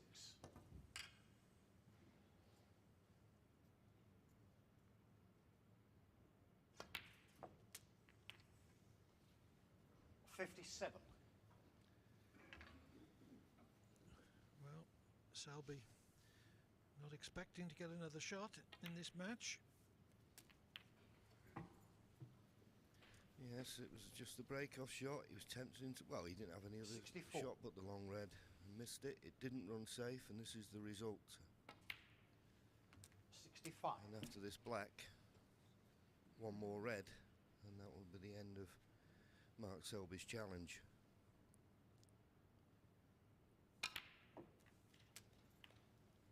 But he certainly proved here this week that that runners-up spot, 72. the Crucible, last May, was no fluke.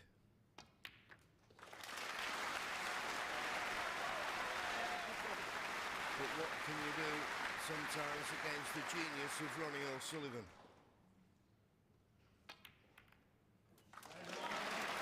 Still a chance of the maximum. Unbelievable. 80. 81.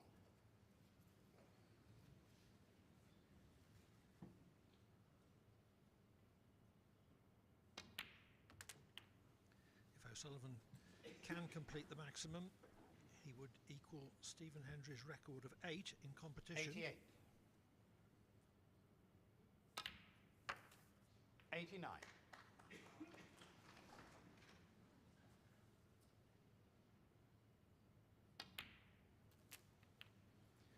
Until this frame, this hadn't been one of O'Sullivan's greatest 96. performances, 97. though certainly one of his grittiest. Is he going to finish with a touch of greatness?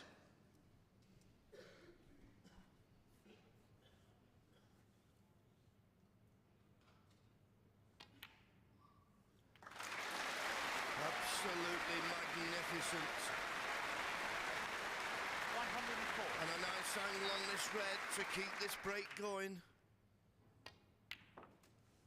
105.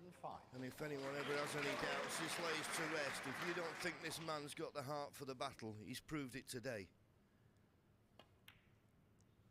He's had to dig in at times, and now this would be the icing on the cake. 112. 130.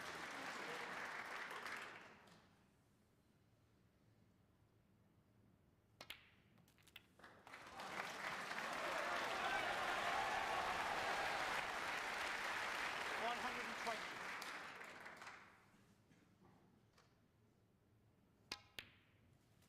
122. O'Sullivan trailed 3-0, 4-1, 6-3 and 7-5. 125.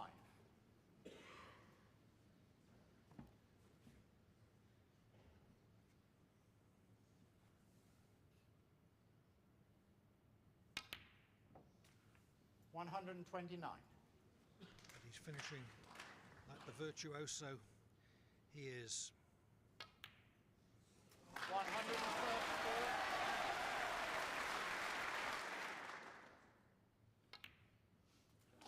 140.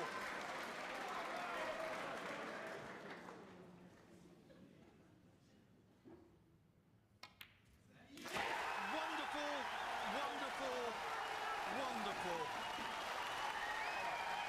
Ronnie O'Sullivan beats Mark Selby by 9 frames to 8, making his 8th 147 maximum in competition in the deciding frame.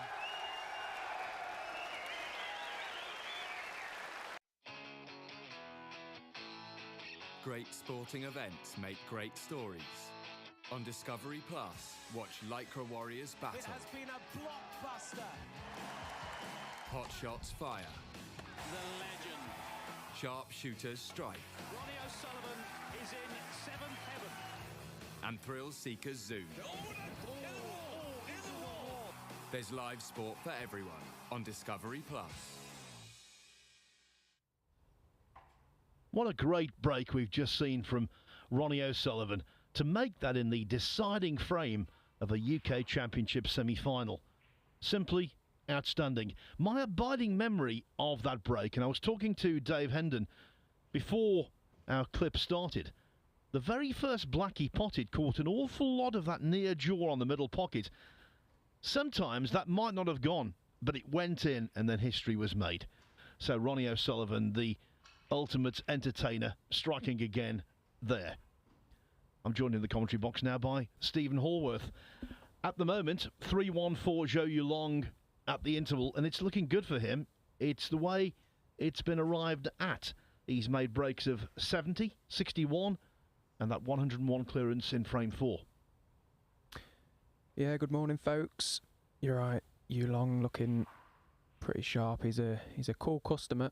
Doesn't show much emotion out there and just gets on with his business around the table. Quite the opposite to Michael White, very busy around the table and always looks like he's on his toes and up for it. So he needs to come out strong after this interval, does Michael. He's playing a lot better than he's shown this morning, so hopefully he can pull some back and make a game of it. The winner of our match will play either Jack Jones or Mark Joyce next. That is 1-1 at the moment. As for Jamie Jones and Wu Yiza, that's arrived at the interval at 2-2. Wu Yiza won the first 2 frames with breaks of 71 and 113, but Jones has pegged him back. Big scoreline for Matthew Stevens. He's 4-0 up on Fan Zhengyi, who has scored in the first 4 frames combined only 50 points. Stevens in vintage form, breaks of 62, 67, 74, and then in frame 4, 96.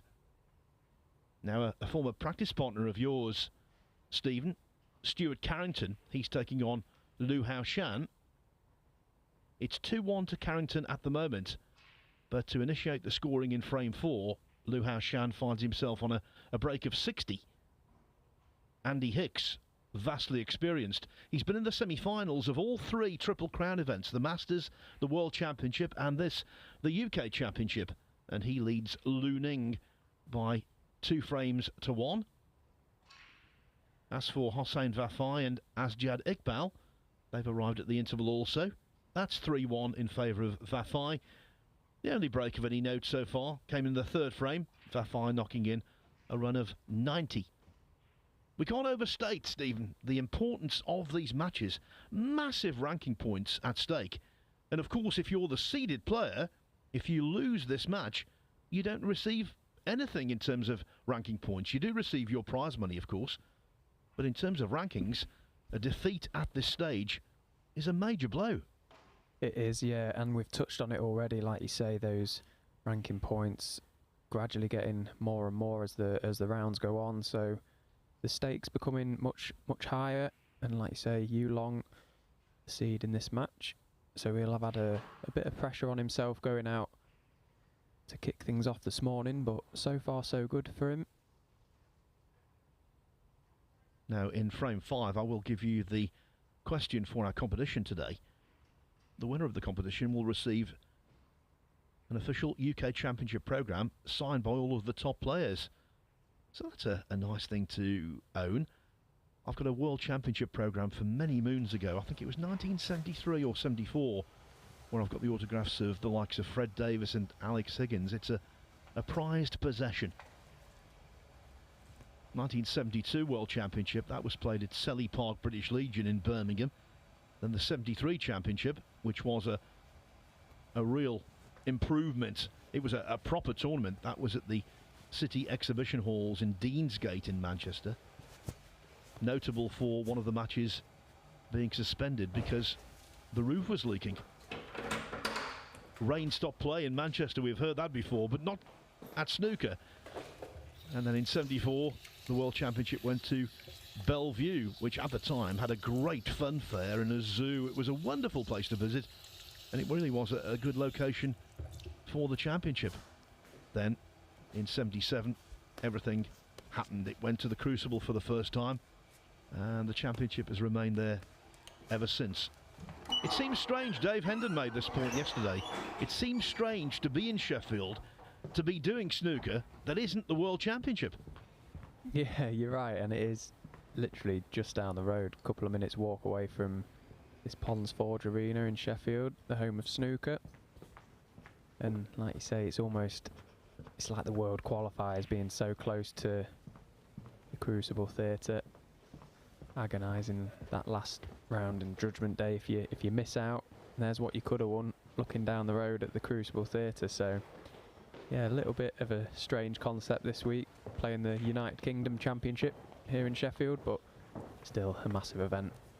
You get that in the Open Golf Championship. The final qualifying sometimes is played on courses that are so close to the main venue you can actually see the big stands. The prime example being Hillside Golf Club in Lancashire. It's right next to Royal Birkdale. You're so near and yet so far. So, before the players begin, Stephen, I know last night you were commentating with me on the Jimmy White match. You've had time to reflect. Wasn't it a heartwarming experience? Absolutely. You know, Jimmy's obviously a huge fan favourite, but he's also a player favourite as well. You know, we all love to see Jimmy do well. He's a legend of the game. Been about for forever, really, and still has that hunger to continue knocking on the door, practicing. And he's putting in some good performances. He played well in his first two matches, didn't drop a frame.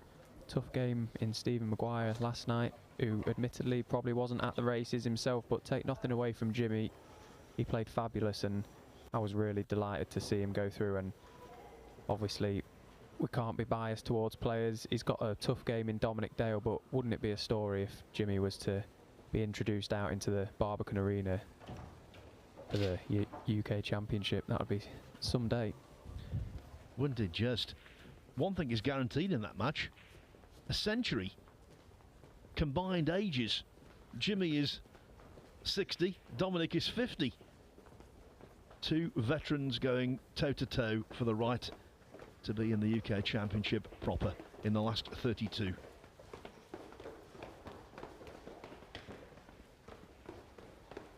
Another question for you. What about Fan Zhengyi? Isn't he a strange player? Semi-finalist last week in the Champion of Champions. He's the European Masters champion. And yet, occasionally, he has a terrible day and loses a qualifier. In fact, it's more than occasionally, it's quite often. Yeah, it's a bizarre one, really. Like, you look at him and you think it could be a world beater, and then the next day he'll have an absolute shocker. He looks like he's struggling this morning. I just caught a bit of that game upstairs in the players' lounge before coming into the commentary box.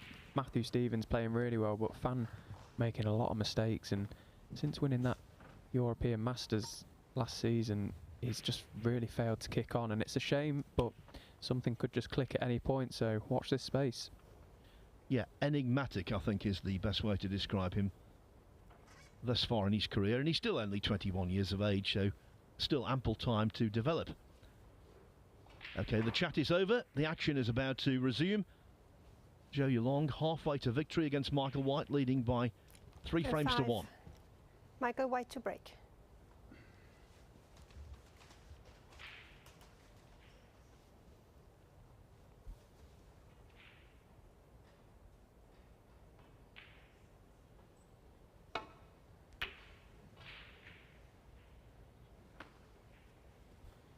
I always feel in these best of 11s, if the player in front wins the frame after the interval,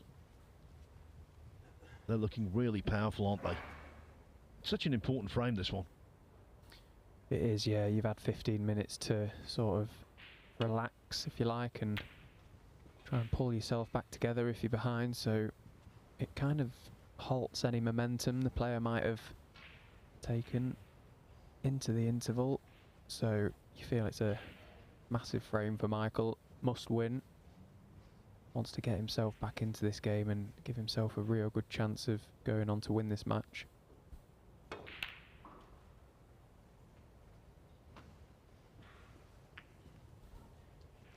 Okay, so I promised the competition question would be asked in frame 5.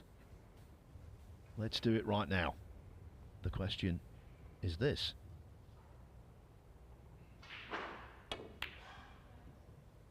Who did Ding Junhui beat in the final to capture his first UK title? So when Ding first became UK champion, who did he overcome in the final to claim that meritorious honour?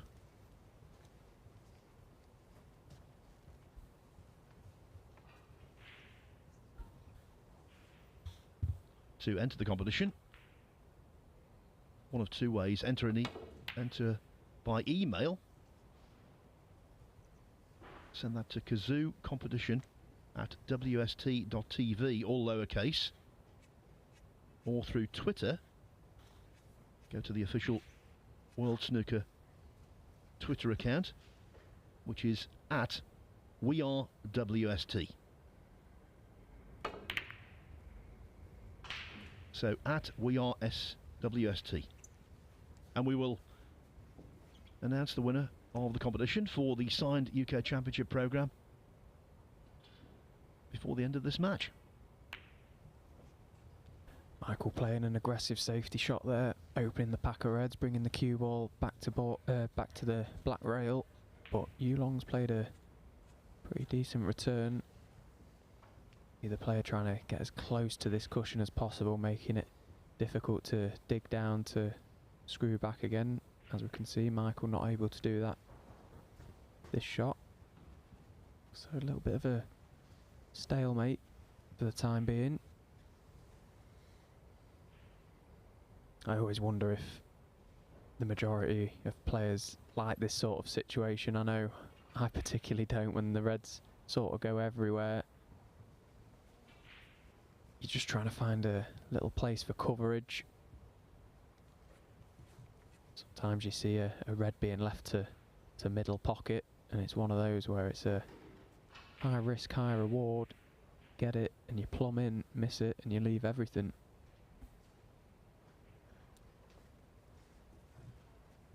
Yeah, in so many breaks you see the skill of the players because they have to develop the reds. In this kind of situation, they're pretty much pre-developed. And Michael's in a lot of trouble here. Doesn't look any obvious ways he can just roll up to a red and leave anything. So coming up to balk to see where he could possibly leave that cue ball. It's difficult to see an area where he can't leave some sort of a shot for Zhu Yulong.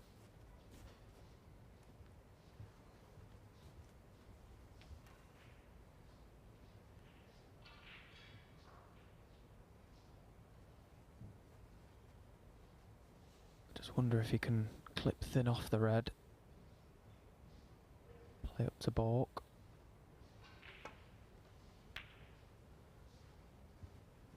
All about pace, wants to be tight on the cushion. And he's not done too much of a bad job there, and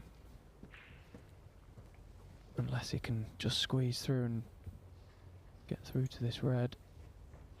Well, I think he can.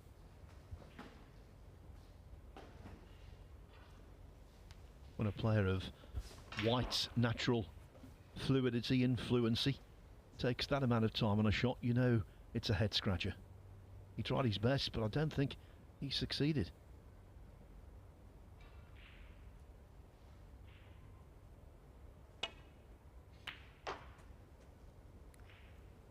One. Could do with the cue ball hitting the bump of the middle pocket. Has done. And subtle rubs like that make so much difference. Yeah, it's massive, that cue ball. Look for all money to be drifting just behind that red near his hand there, so he's had a big touch catching the knuckle of the middle pocket. 6.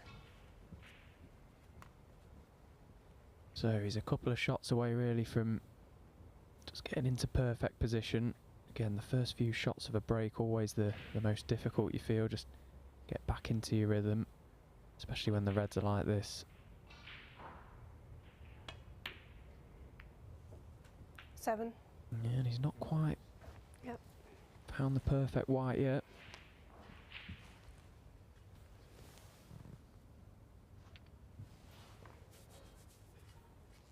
asking for the cue ball to be clean. Maybe he thought it wasn't the best of contacts. Much depends here on whether the blue floats to the green pocket. I think from his initial reaction it does.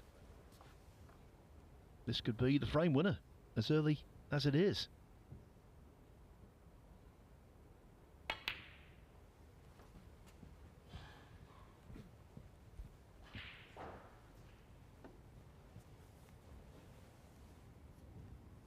$12.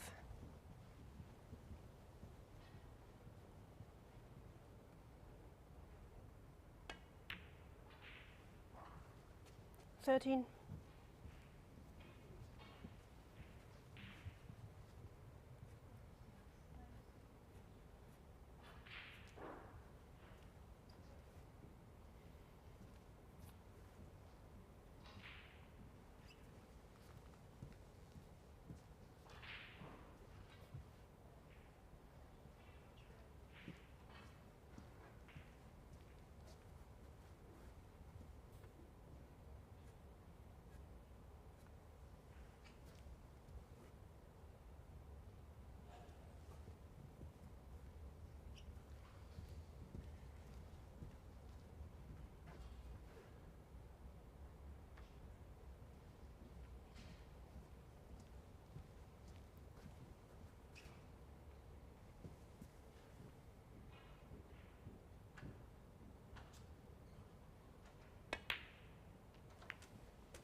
Looking ominous for white 20. again.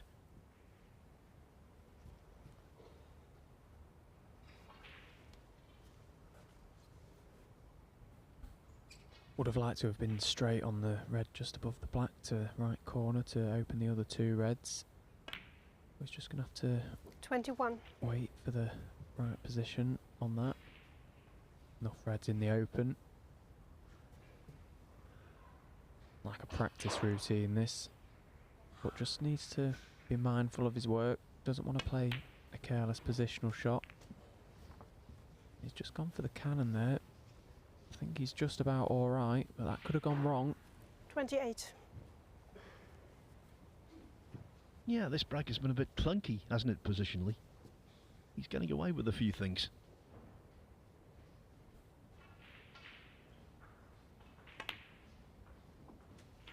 $29.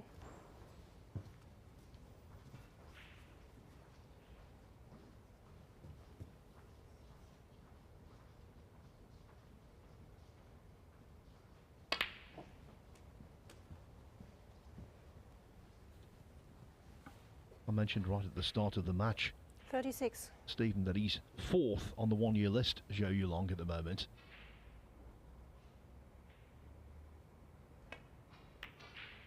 Due to that run to the final of the 37. Northern Ireland Open. I reckon if he were to qualify for the final stages of the UK Championship, i.e. by winning this match and the next, I think he'd be almost certainly in the Players' Championship in February. He's definitely going to be in the World Grand Prix already. 40. And they're big goals to try and attain, aren't they? Yeah, massive events.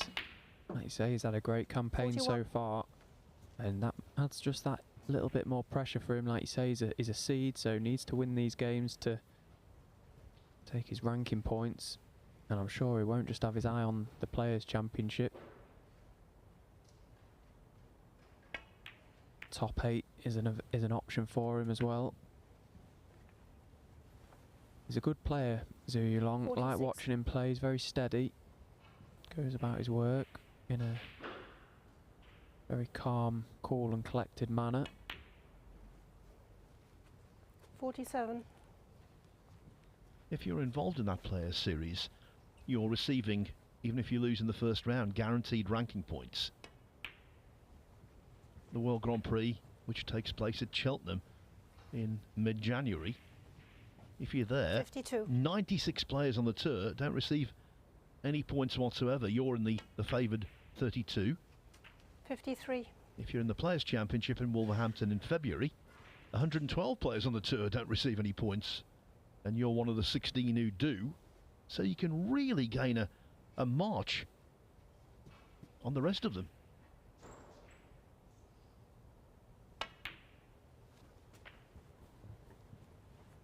I've heard certain players complain and say, well, 58. is it fair?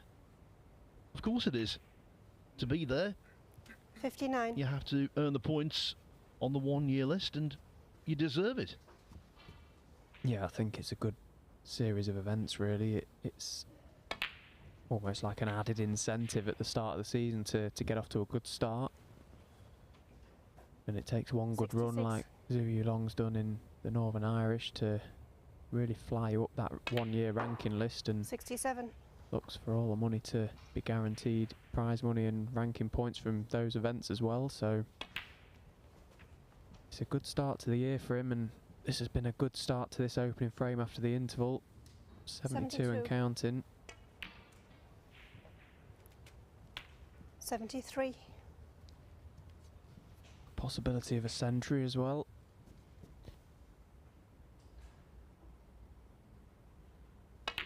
Just looked a little shaky at the start of this break. Played a few positional shots which 80. weren't of his best. But you just fully expect players of the standard nowadays to mop these up with no issues whatsoever, and he's done just that. 81. So pot the blue, the red, possibly get on the yellow, try and flick the red out on the side cushion.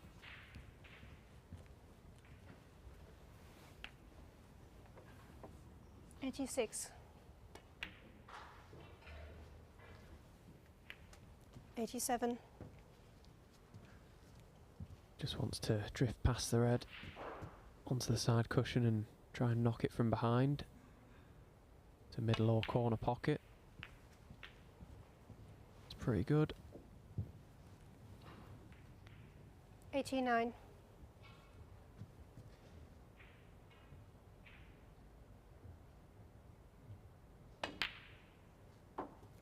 90. Starting to middle them as well, straight in the heart of the pocket is always a good sign, particularly at range.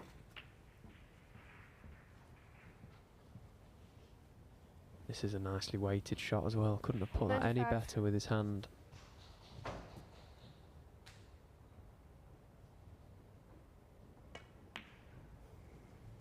$97. Has the green for his second consecutive century. One either 100. side of the interval. Excellent. And that's his 16th century this season. He's right up with the cream in terms of his century production. Show you long 100. Concentration slipped when he got to three figures. But so what, really? He's done the main thing, winning the frame and winning it in style to boot. 101 in the fourth frame, around 100 in the fifth, and Michael White slips deeper into trouble, and that's because Zhou Yulong has taken a 4-1 lead. Now, during that frame, we were talking about the implications for Zhou of making the UK Championship and qualifying for the Players Series. Well, this year the Players Series takes place in January one tournament, February in another, and then culminates at the end of March, early April. We go to, respectively, Cheltenham, we go to Wolverhampton, and we go to a brand new venue in Hull for the Tour Championship. Tickets for all three tournaments are still on sale, still available, and I can highly recommend them. We had a great crowd last year in a tournament that was very close to my home base at the Aldersley Arena in Wolverhampton. Crowd numbers were simply terrific, and I'm led to believe, although I've never been there, that the venue in Hull is outstanding.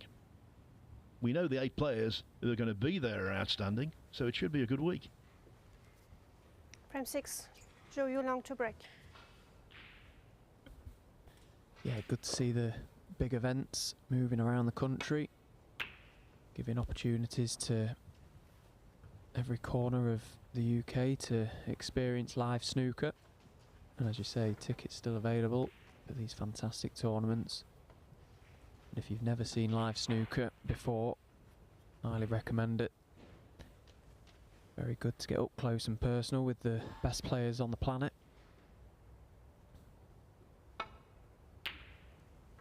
And that's a terrific red from Michael. Didn't hesitate. Straight down and stroked it in. So red at the back of the pack is available to the left corner. Would love to be low on it. Oh, he's missed the black. Michael White 1. That's a bad one.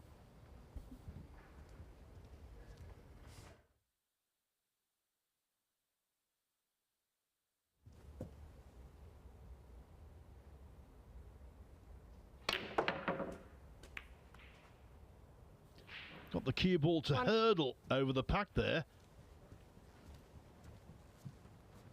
He's on balls. He's on a choice of colours.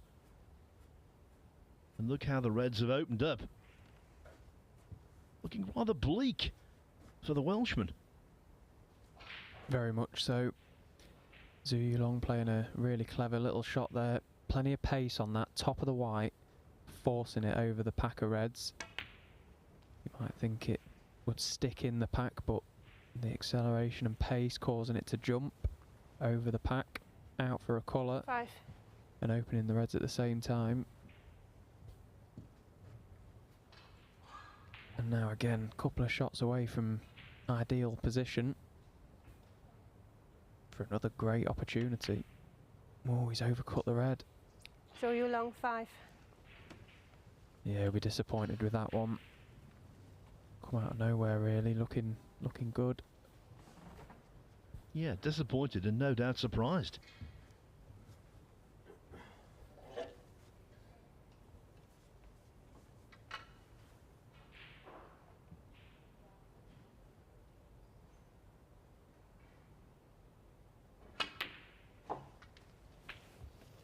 One.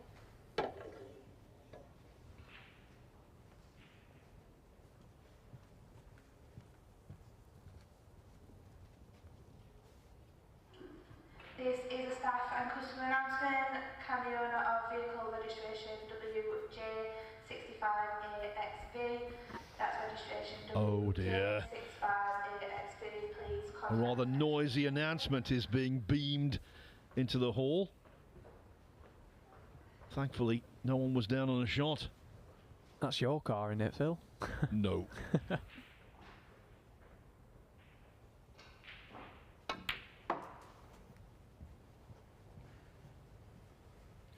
Of course, the one 6. announcement that regularly interrupts snooker over the years has been the fire alarm practice. We've had that a few times. Hasten 7. to add, it always is a practice. It's never the real thing, thankfully.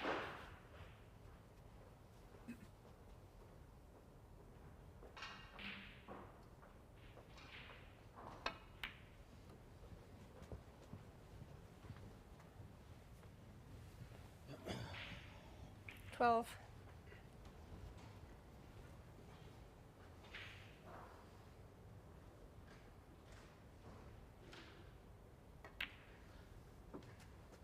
$13. So white just travelled far enough to be top side of the blue. Black not ideal in the position it is at the minute, and having to keep playing up for the blue, so it might be worth soon getting that black back on its spot. Try and keep a close white around this business end of the table. Make the distance the cue ball travels 18. as little as possible. Yeah, just coming around to look at it now.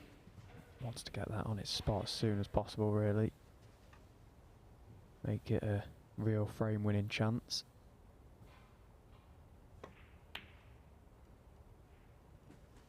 $19. Don't forget as well, anyone out there listening and watching, if you've got any questions or comments you want to put to myself or Phil or Dave, feel free to send them in. We've got a thread running on Twitter at WeAreWST, or you can tweet me directly at Stephen Hallworth, and we'll try and read out and answer as many questions as possible.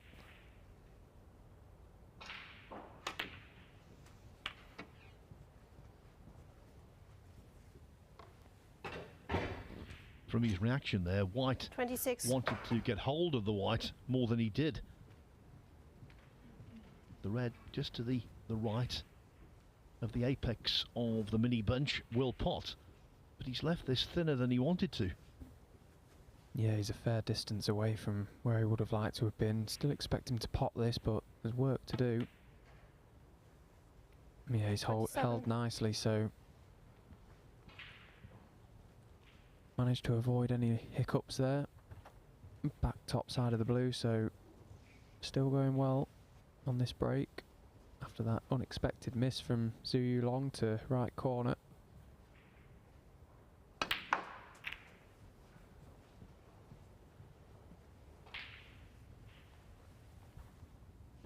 Well, he's got a red 32. to continue the break, but that has to be regarded as a little unlucky. This really is tricky, and when you're hitting a ball as thin as White has to, it can lead to cue ball control problems. Ah, that helped, 33. being able to use the other red as a buffer.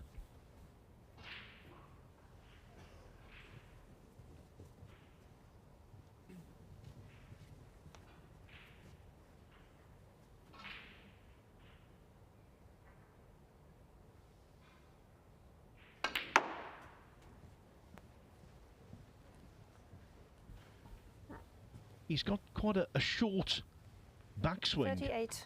Michael White, but he can still generate the power he needs. I wouldn't say he's the most powerful player on the tour, far from it. But he gets the job done. That was a really good shot, swinging the cue ball in and out of balk, just avoiding the green.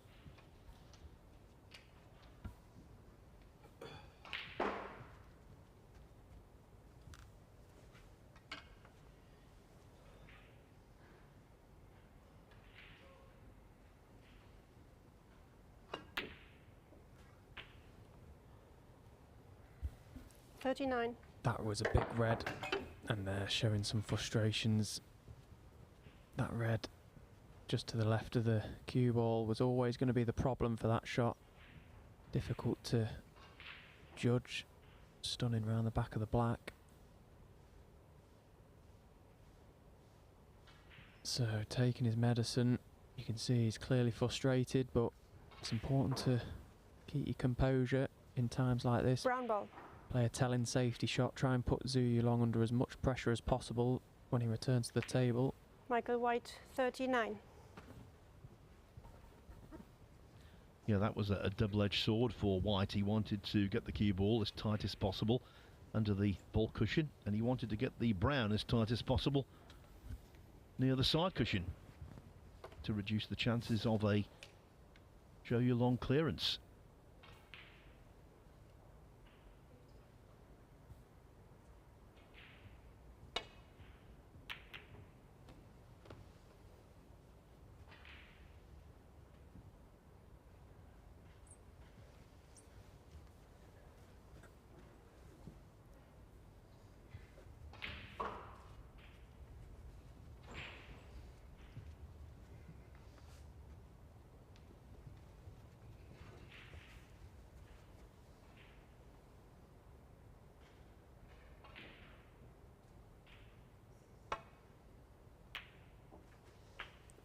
One.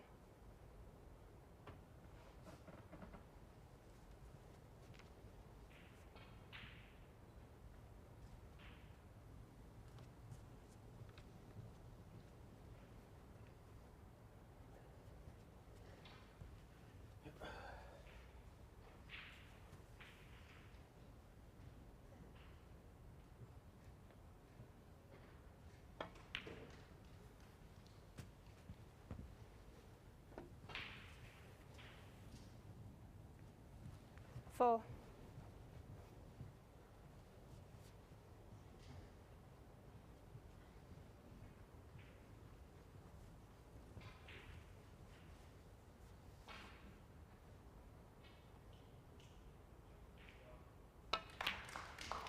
25.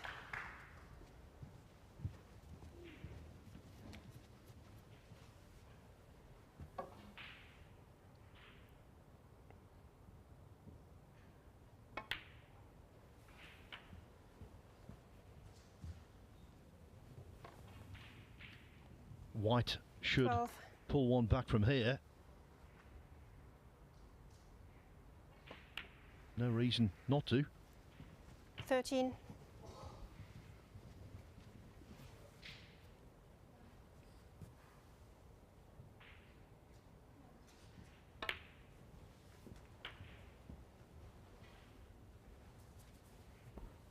That was frame ball. He's 55 in front, 51 on. He would like one more red to be absolutely guaranteed.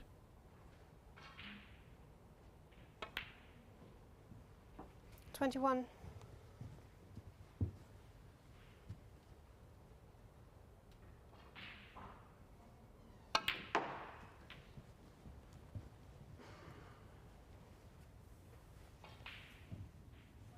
$26.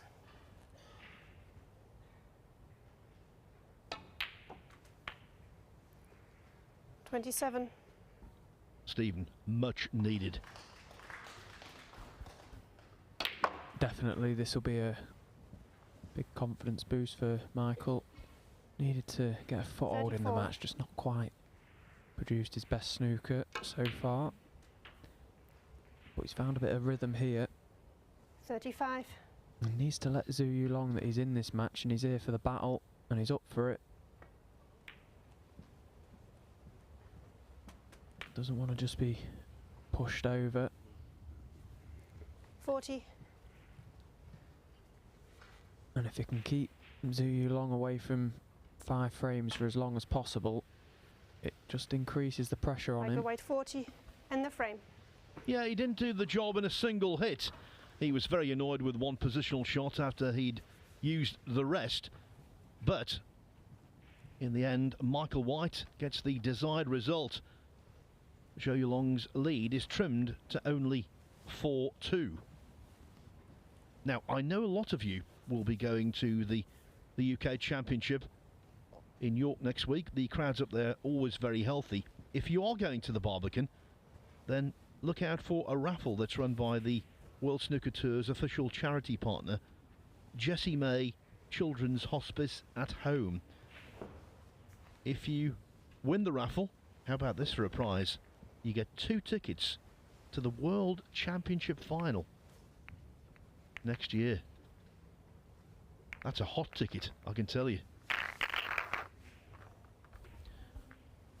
Other scores around the tables this morning. The winner of Zhou and White will take on either Jack Jones or Mark Joyce. Much slower going in that one. Jones leading by 2 frames to 1 out on table 7. The other Welsh Jones, Jamie Jones and Wu Yiza. That's 3-3. Matthew Stevens now 5-1 up on Fan Zhengyi. It was 4-0 at the interval. Fan won the 5th frame. Stevens, though, getting within a frame of victory by making a break of 109 in frame 6. He's clearly playing some classy snooker, classy player. Liu Hao Shan and Stuart Carrington. That's 2-2, although Carrington is just about to take a 3-2 lead. Andy Hicks is taking on Lu Ning. Lu Ning can be a very heavy scorer, but Hicks is getting the better of things so far at the interval. He leads by 3 frames to 1. And how about this for a scoreline? Hossein Vafai and Asjad Iqbal are 3-3. That after Vafai went off to a flying start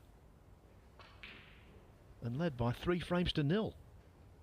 The amazing thing about that is that Iqbal has come back to level without making a half-century break. So that could be a really big upset involving a player who might have serious aspirations of breaking into the top 16. Yeah, Hossein was looking good at 3-1 up.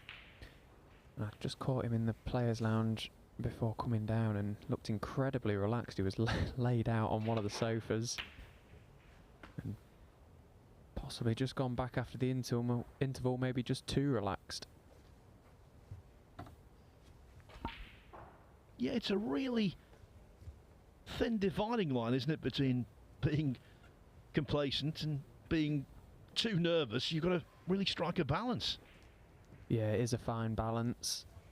You want to try and be as relaxed as possible. Of course, there's a lot of pressure out there, so players will try and do anything within their capabilities to keep calm and stay in the zone. But sometimes you need that little bit of anxiety and those nerves. Keeps you alert, keeps you up for the battle. Just one footnote on the very slow Jack Jones-Mark Joyce match, which is yet to arrive at the interval. If you play in the morning session and your match is suspended, generally speaking, they ask you to come back at night rather than at the end of the afternoon.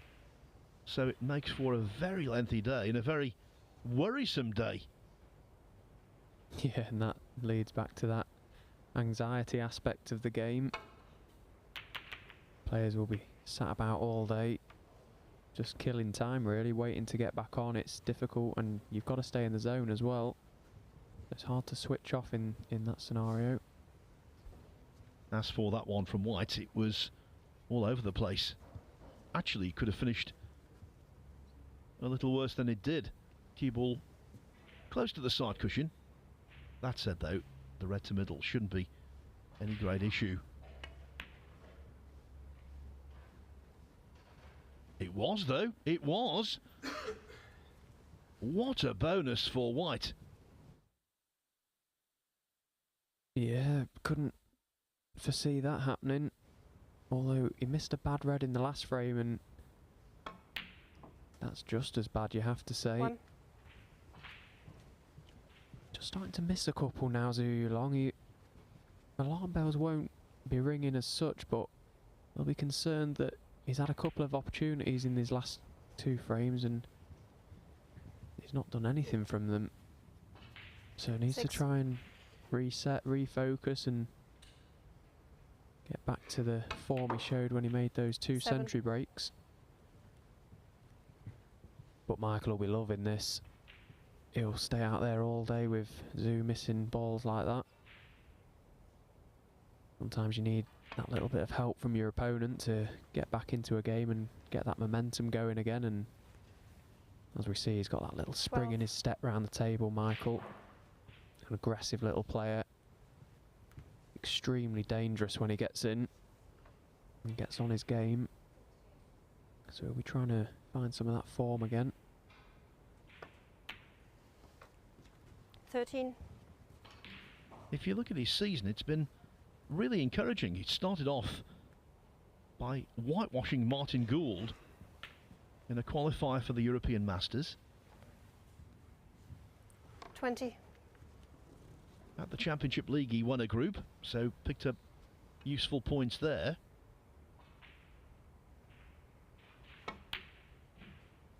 Oh, Michael White, but there's 20. nothing useful about that red. Just when you think he might have got some form of momentum, it's given back. Yeah, wow, what a miss. He was trying to pinch a tiny bit of the pocket to straighten the cue ball up to guarantee finishing low on the black. And he's just missed it far jaw, and 1. now could that be costly? Just goes to show how nippy these pockets can be at times. Difficult to pinch too much of the pockets.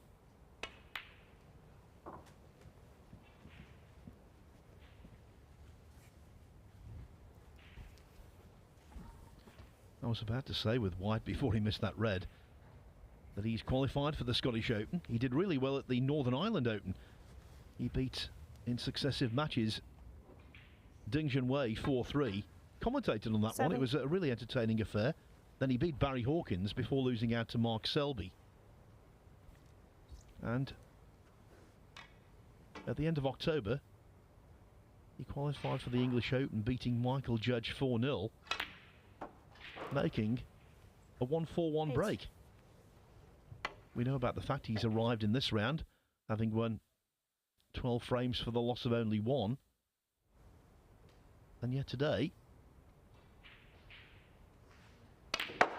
he's been prone to error as Zhou Yulong tries the lung shot of going into the bunch off the blue there. 13.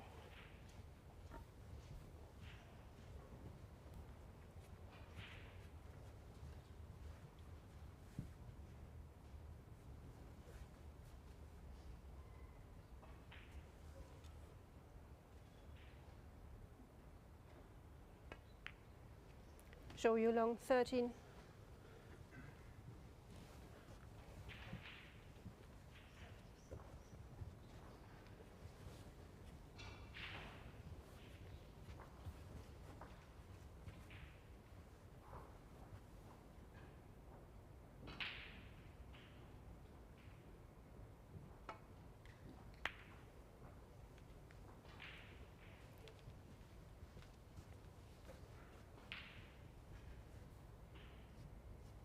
One of these two players will be very downcast if they lose this frame, because both of them already have missed an easy ball.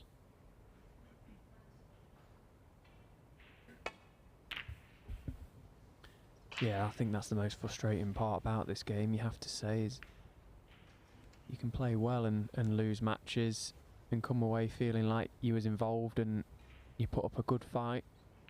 Sometimes your opponent just plays better than you, but when you miss easy balls and make unforced errors, that's the most frustrating part. You come away really disappointed and angry almost at yourself. You put hard work in, and sometimes just little lapses in concentrations and careless little mistakes can cost you at any level, never mind at the highest level we play at.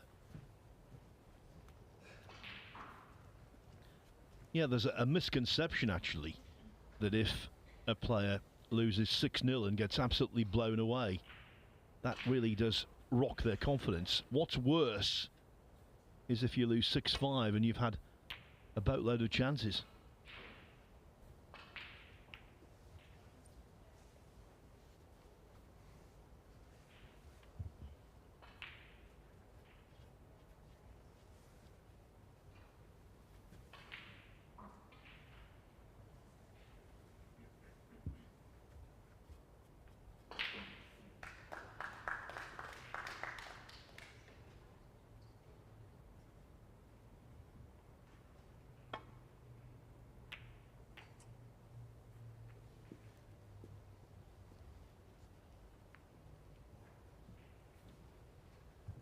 I keep using the terminology, but the enigma that is Fan Zhengyi has just won frame 7, so Matthew Stevens leads 5-2.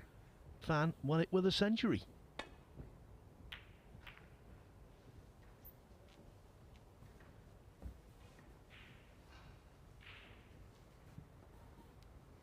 That's on table 2, the next door neighbour to this. That's why you can hear some applause filtering through. It's been a really high quality standard over there.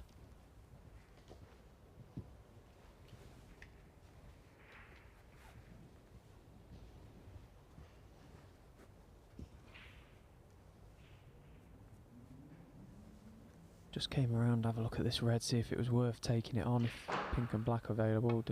Don't think it is, so the safety shot, but the dreaded double kiss was always on.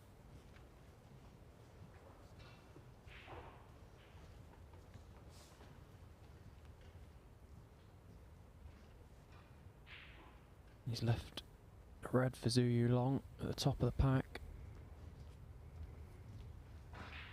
Slightly awkward table still, with pink and black somewhat out of commission at the moment, but you can expect in a few shots' time that to be resolved. 1.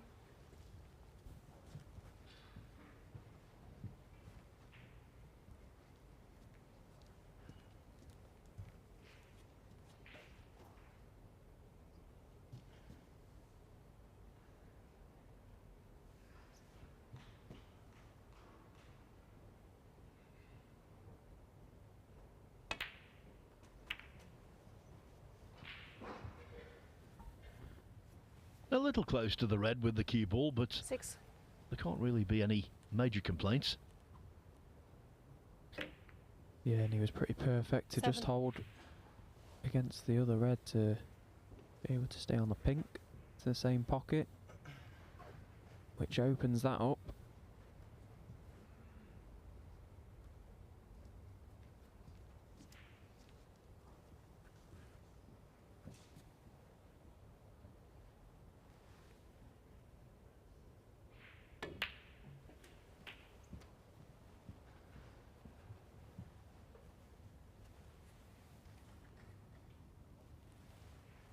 Thirteen.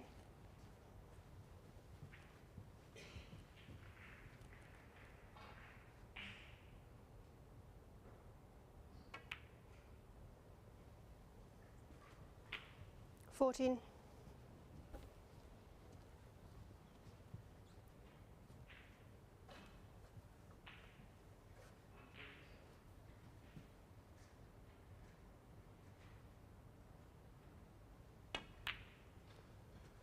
And he's got a really nice setup, Zhu Long.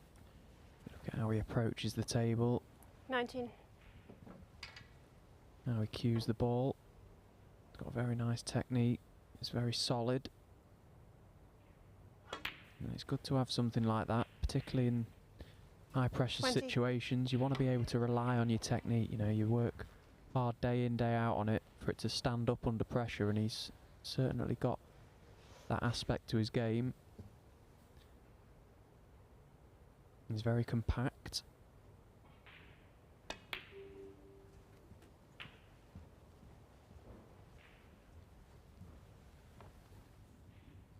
From the great city of 26. Chengdu, famous as the home of the pandas.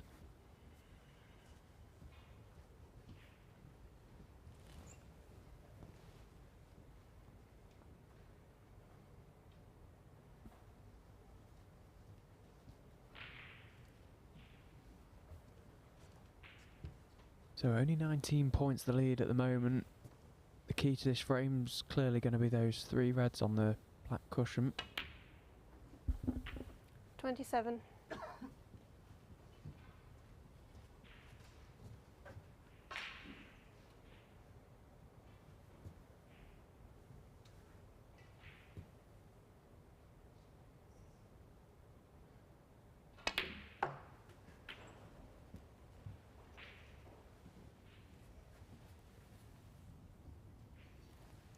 $33.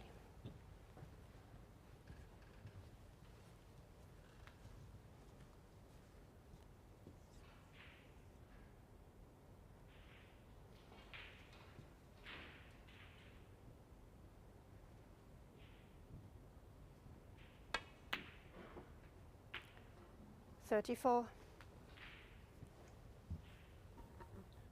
Wasn't particularly happy with that as soon as he struck the cue ball, and the reason, he's far too straight on the pink.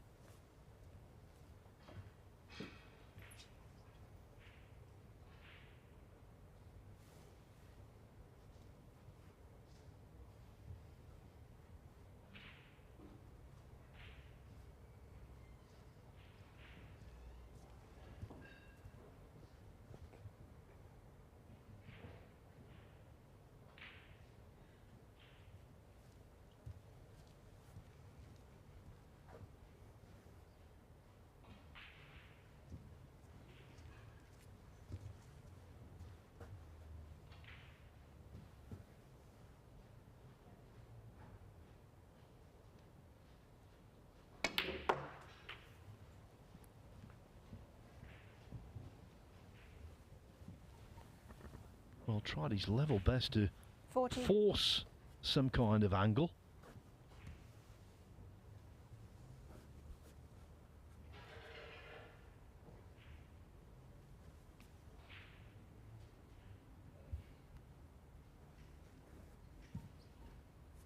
If the red will pot, this kind of shot is so tricky.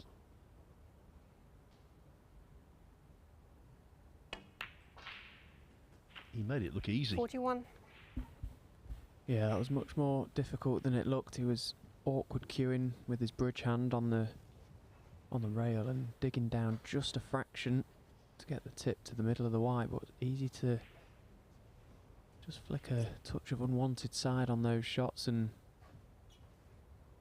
miss them on these super fine cloths. So lead goes to 34, blue 39. So still looking for a couple more reds to make absolute certain of this frame.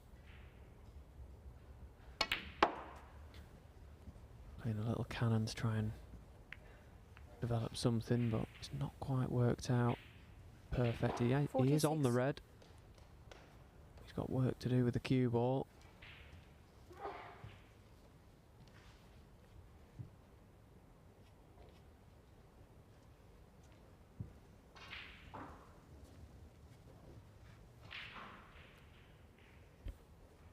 So red and pink would be enough. But ideally wants another red to just ensure.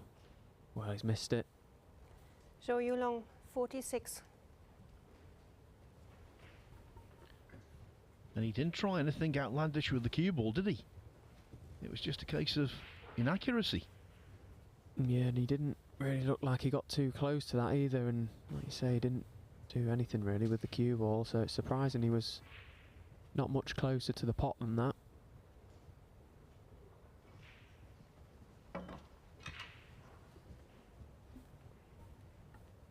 At least the red he went for was covered up, so white's only option is to play safe.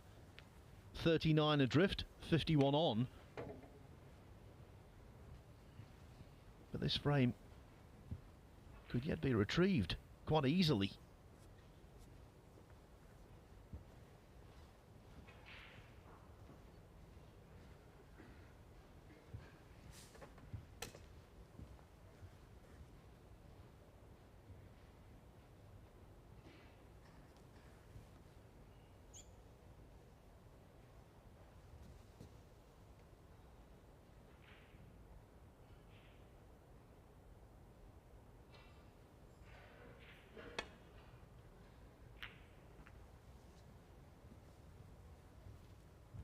That's a pretty good safety. That had to be thin. No prizes for catching that too thick. You tend to stick your opponent right up in that situation. Michael just coming around having a look. Wonder if that black and red is a plant. It might be close. He could play the red onto the black. I think it's just set to the far jaw. So playing safe. And that's a nice little flick as well.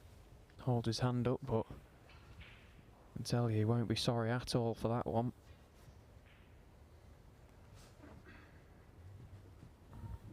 Yeah, just following recognised etiquette, I suppose.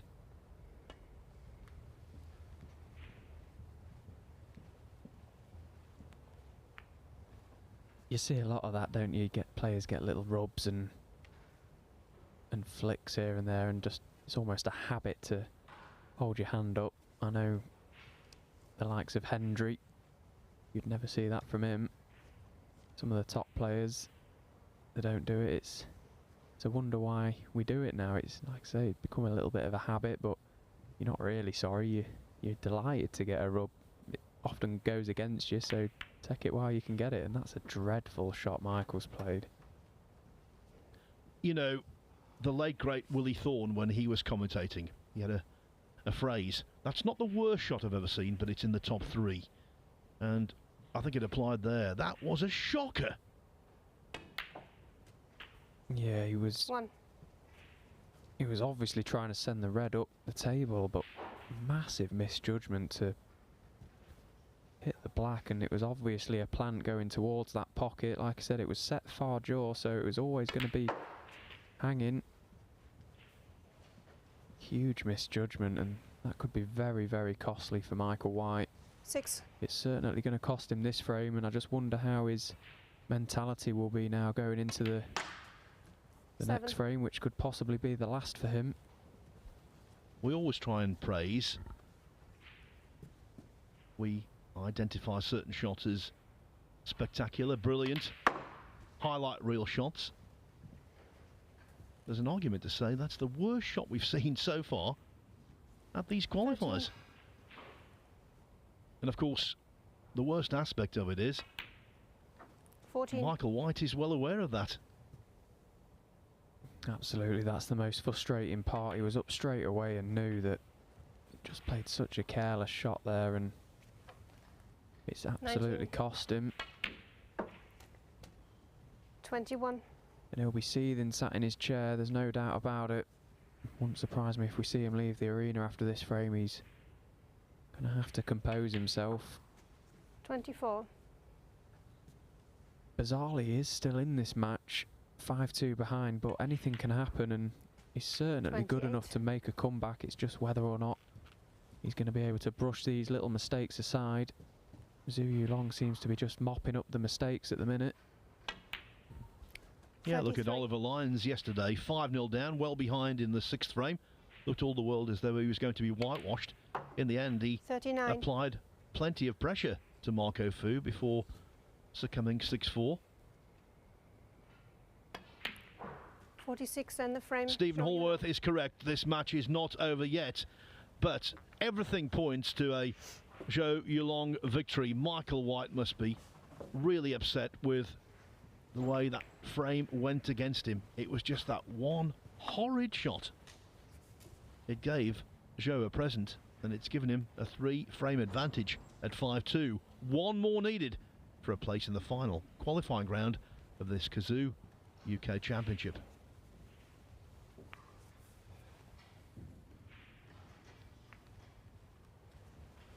You know, there's live sport for everyone on Discovery Plus. Don't miss the rest of this Cazoo UK Championship, including the final on Discovery Plus. Subscribers can also watch top sporting events, including tennis, the Grand Slams, Australian Open, French Open at Roland Garros. And what about the wonderful cycling Grand Tours, the Tour de France, the big one, and the Giro d'Italia, just to mention a couple. Plus a host of other sports, all live and on demand.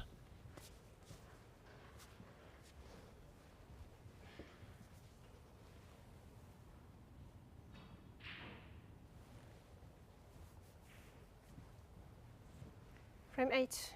Zhou Yulong to break. Zhou Yulong breaks off in what could be the closing frame of the match. And because of that, I'm going to give you our competition winner, who will receive a signed official UK Championship programme. The winner is Sakari Mattila from Finland. We've got a worldwide audience, and that programme is going north. So congratulations, Sakari. Great Q Sports country, Finland. Robin Hull, former World Under-21 champion, who has also won the shootout in snooker. And they've produced a World 9-ball champion as well. And a US Open champion in Mika Immonen.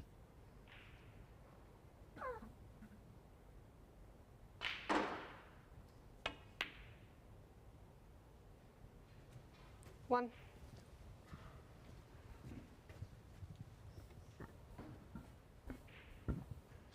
Nice opening red from Yulong. Cue ball on the side cushion.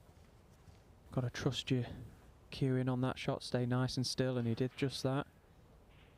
So possibly into the pack, or just try and screw off, bring another red into play. That needs to bounce. 8. Well, it does pop, but not from there. Very difficult across the table. So just the safety shot. Zhou Yulong 8.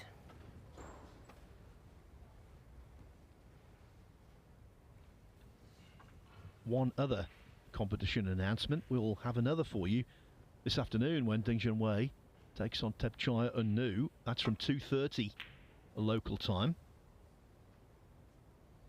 The prize for the winner of that competition will be 2 tickets to the Wednesday the 16th evening session at York.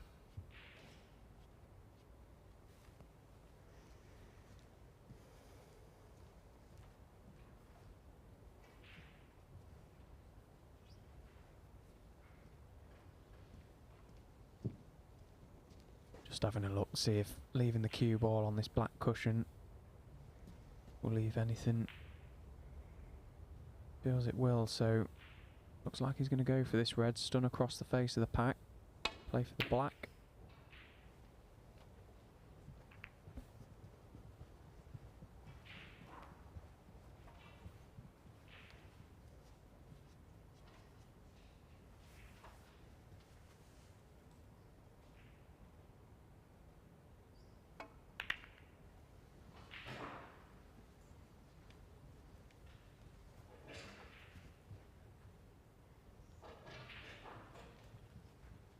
Possible 3-ball plant here. Both players have just had a little look at it.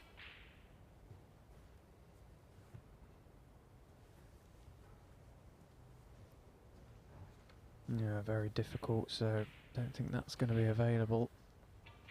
Plenty of distance between the reds and doesn't look quite set.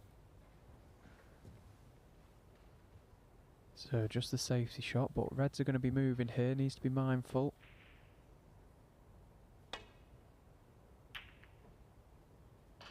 Choosing to play it thin, middle pocket came into play but avoided that, so pretty decent shot.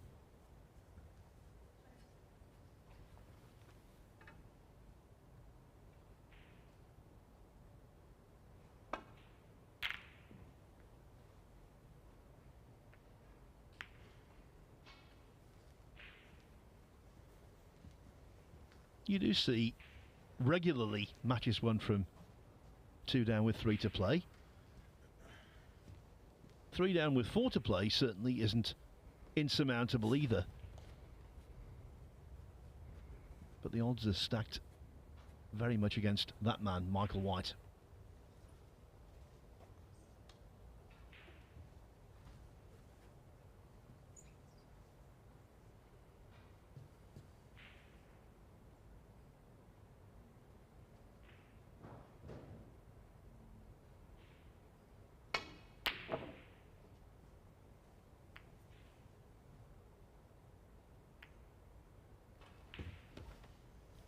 He's been very lucky there, Zhou Yulong.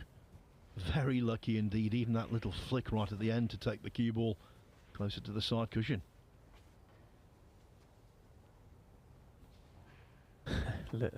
Little sarcastic raise of the eyebrow from Michael suggests he's feeling like the whole world's against him at the moment. Well, he's played a good line there. He's nicely weighted cue ball, welded to that baulk cushion.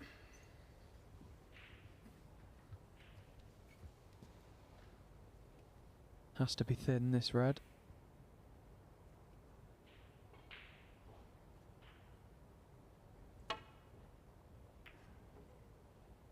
Well, that was very thin.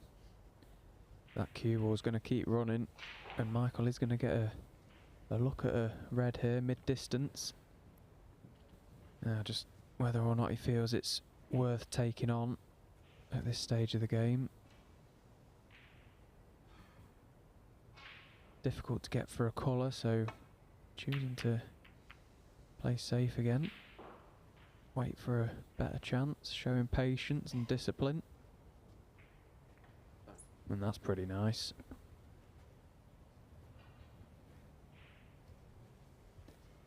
Yeah, that's extremely difficult queuing now for Zhou Yulong. Going to have to find a red to rest on, you feel. And what makes this even more serious jeopardy is the fact that White, on purpose, opened up the black.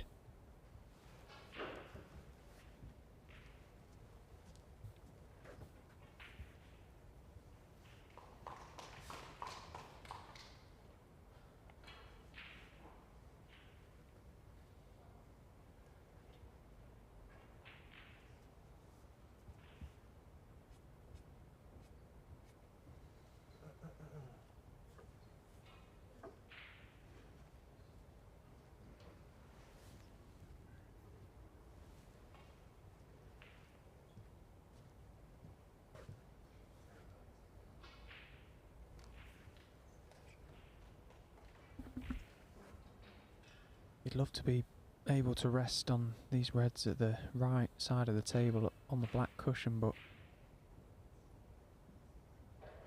it'll be very difficult to get to them. There's definitely in a spot of bother. Can't rest on the red to the left side of the table without guaranteeing leaving something.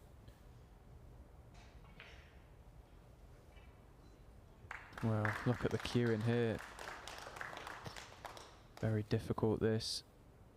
You've got to pick your line and just trust it. Very easy to get these wrong.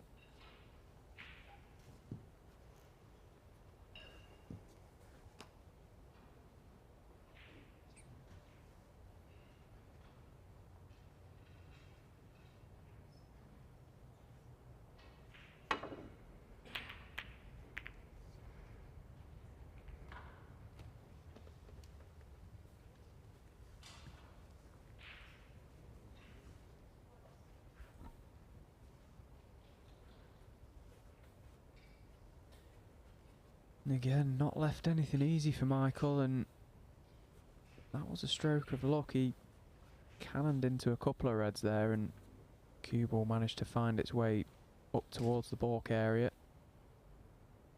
So, big shot. Oh, very close. Very close, and of course, you miss and leave your opponent absolutely plumb.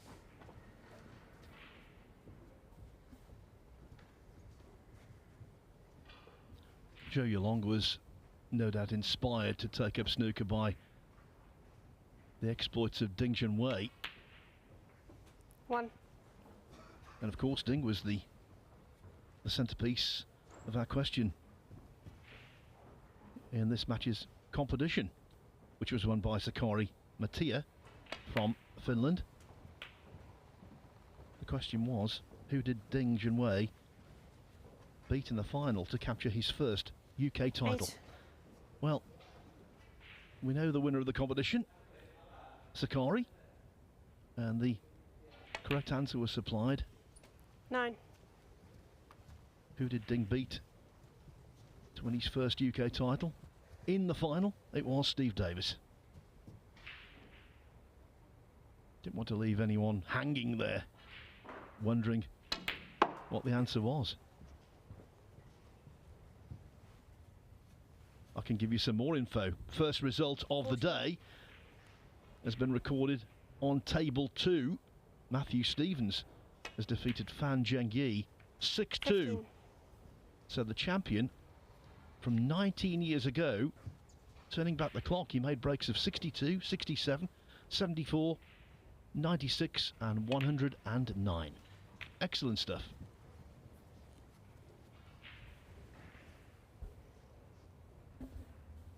And I wouldn't be surprised if we see a frame-winning contribution here from Yulong. There's a couple of reds in open play.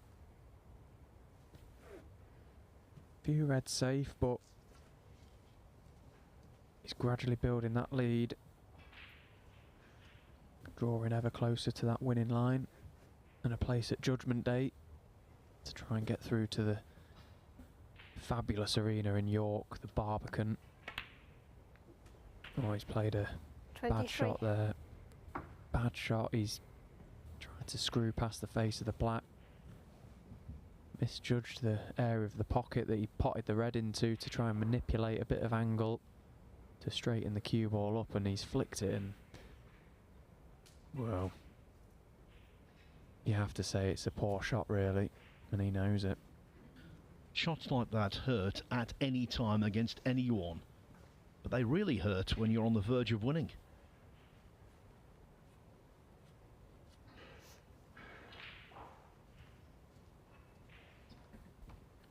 The demon of negativity in there will be trying to say to him now, what about if you lost this match after that?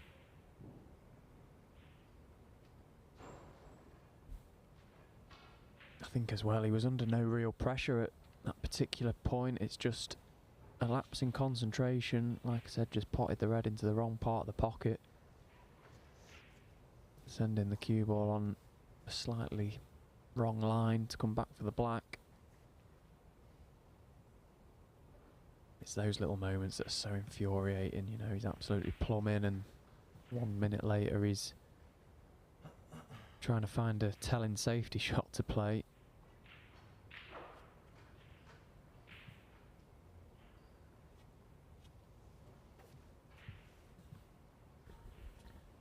I know Hossein Vathai has many fans around the world. They'll be Blue ball. keen to know his progress. He's 5-4 up now on Asjad Iqbal. Zhou Yulong, 23.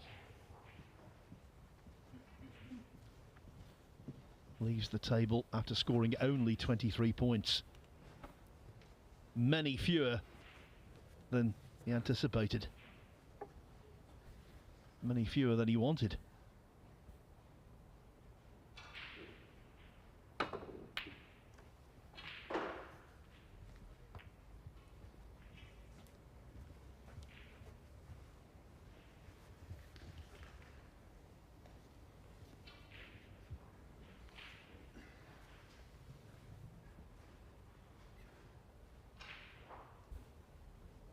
Good safety from Michael there, jacking the cue up in the air to create the backspin to put the cue ball on the baulk cushion, making it hard for Yulong to play any sort of return to that area. As we see coming down, having a look at a safe spot in this corner to potentially rest the cue ball. All about pace, this shot.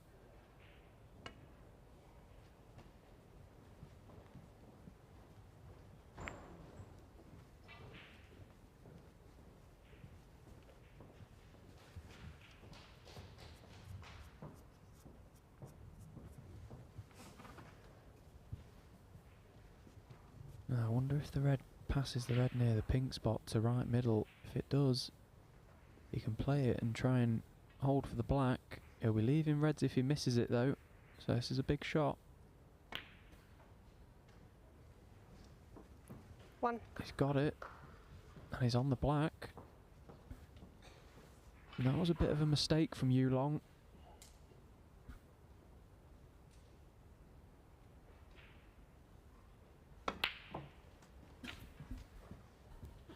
White at the point now where he simply can't afford to miss any easy balls. He seemed a little jerky to me when he tried to pop that black just. It was a pretty bread and butter shot off the spot.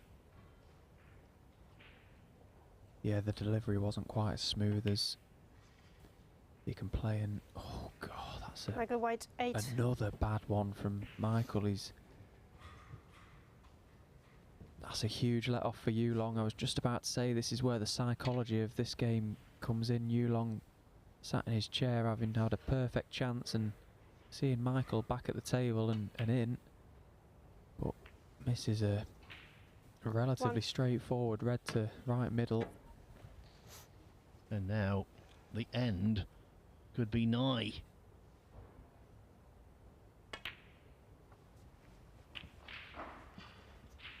Given his recent form, Michael White, he will be really disappointed with A, the result, and B, the way he's performed. 9. Yes, Zhou has played brightly. He's had breaks of 70, 61 and back-to-back tons. 101 and 100 exactly. But he's not been immune to mistakes, has he, Stephen?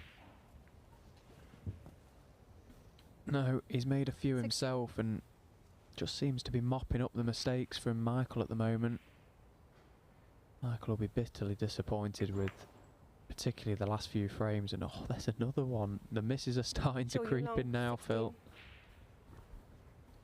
There's all these cliches in snooker, but the thing is, there's a kernel of truth in all of them. One of them is the last frame is always the toughest to win. It's not always, but quite often it is.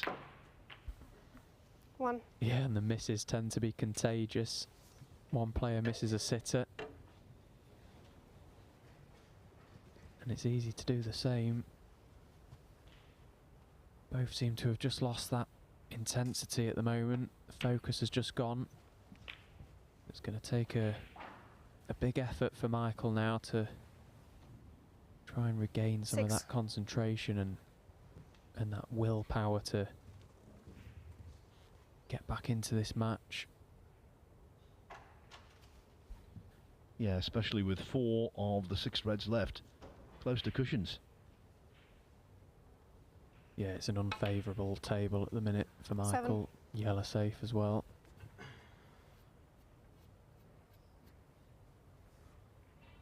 But the key is that he's at the table and he's in control.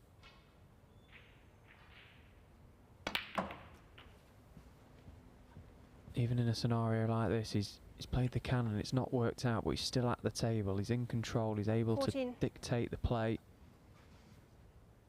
He needs to try and play some telling safeties, play some clever little shots, try and force more mistakes out of you Long. Keep piling the pressure on, try not to make it easy for him. Don't roll over and just succumb to the daunting prospect of possibly going out of this UK Championship qualifier. As we've said, anything can happen.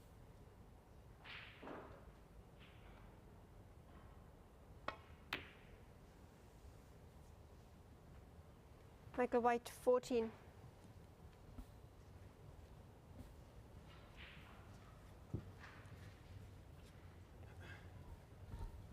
Can tell you, Wu Yiza has taken a 5-3 lead over Jamie Jones.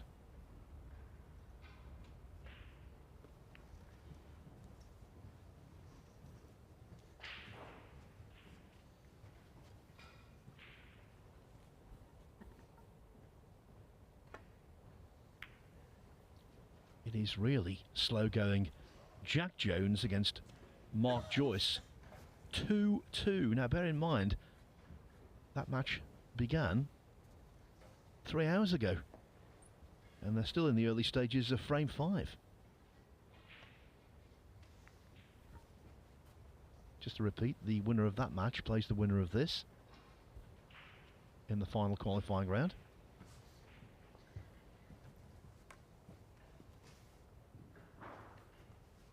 Lu Hao Shan leads Stuart Carrington 4-3.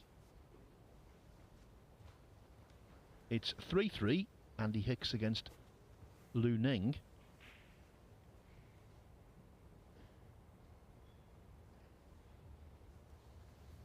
And still 5-4, Hossein Vafai over Asjad Iqbal.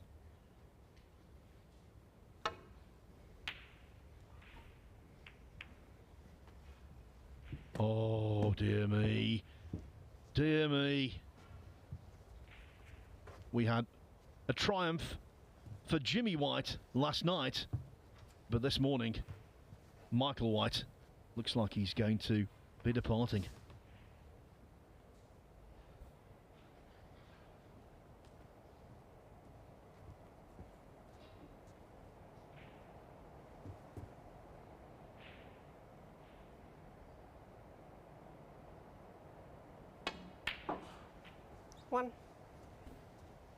I do feel for Michael, he's played a few bad shots and seems to have just let the frustrations get the better of him. He's not been at his best today and he's been fighting with not only his form but his emotions as well. It's a nasty place to be when it goes like that. 6. Extremely difficult to find anything. 7. The blue will put Zhou Yulong 37 ahead. So the open red plus any high value colour. And white will need a snooker. Just having a little word with himself, Yulong. The last couple of pots haven't gone in the middle of the pocket. They've just wriggled in and there's never a nice sign. He's just falling over the line at the minute. Not very convincing, so...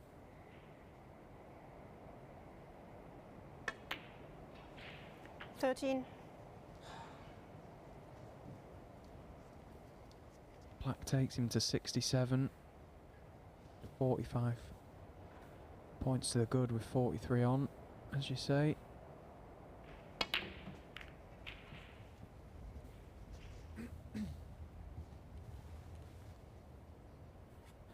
little 20. heavy-handed with his positional cannon. But White needs a snooker.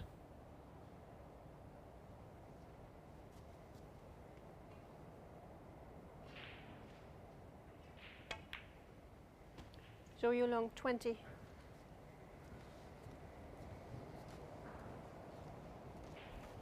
Stephen, tell us it's a horrible feeling when you're well adrift in a match and then you come to the table needing snookers in the frame that can seal your fate. It is, yeah. Although the baulk colours are in a decent position, and even more so now actually, that green going a little bit closer makes it a big target, but yeah, you kind of just expecting your fate in this position for Michael. And especially now this cue ball is going to go close to the brown. Oh, he's alright. So still a glimmer of hope for Michael with, as I said, the colours are in a decent position. It's just about how can you get there. Might have a go at this red.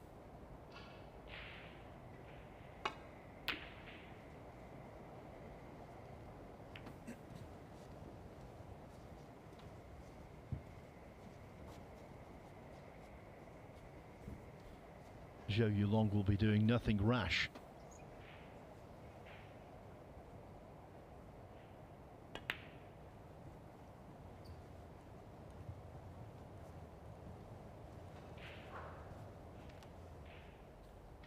Mind you, that wasn't the best.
Now I wonder if you can just play thin off this red and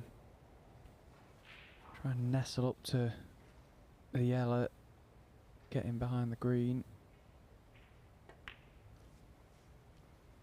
Yeah, he's not quite hit it. And he's put a red very safe indeed on the right hand side cushion.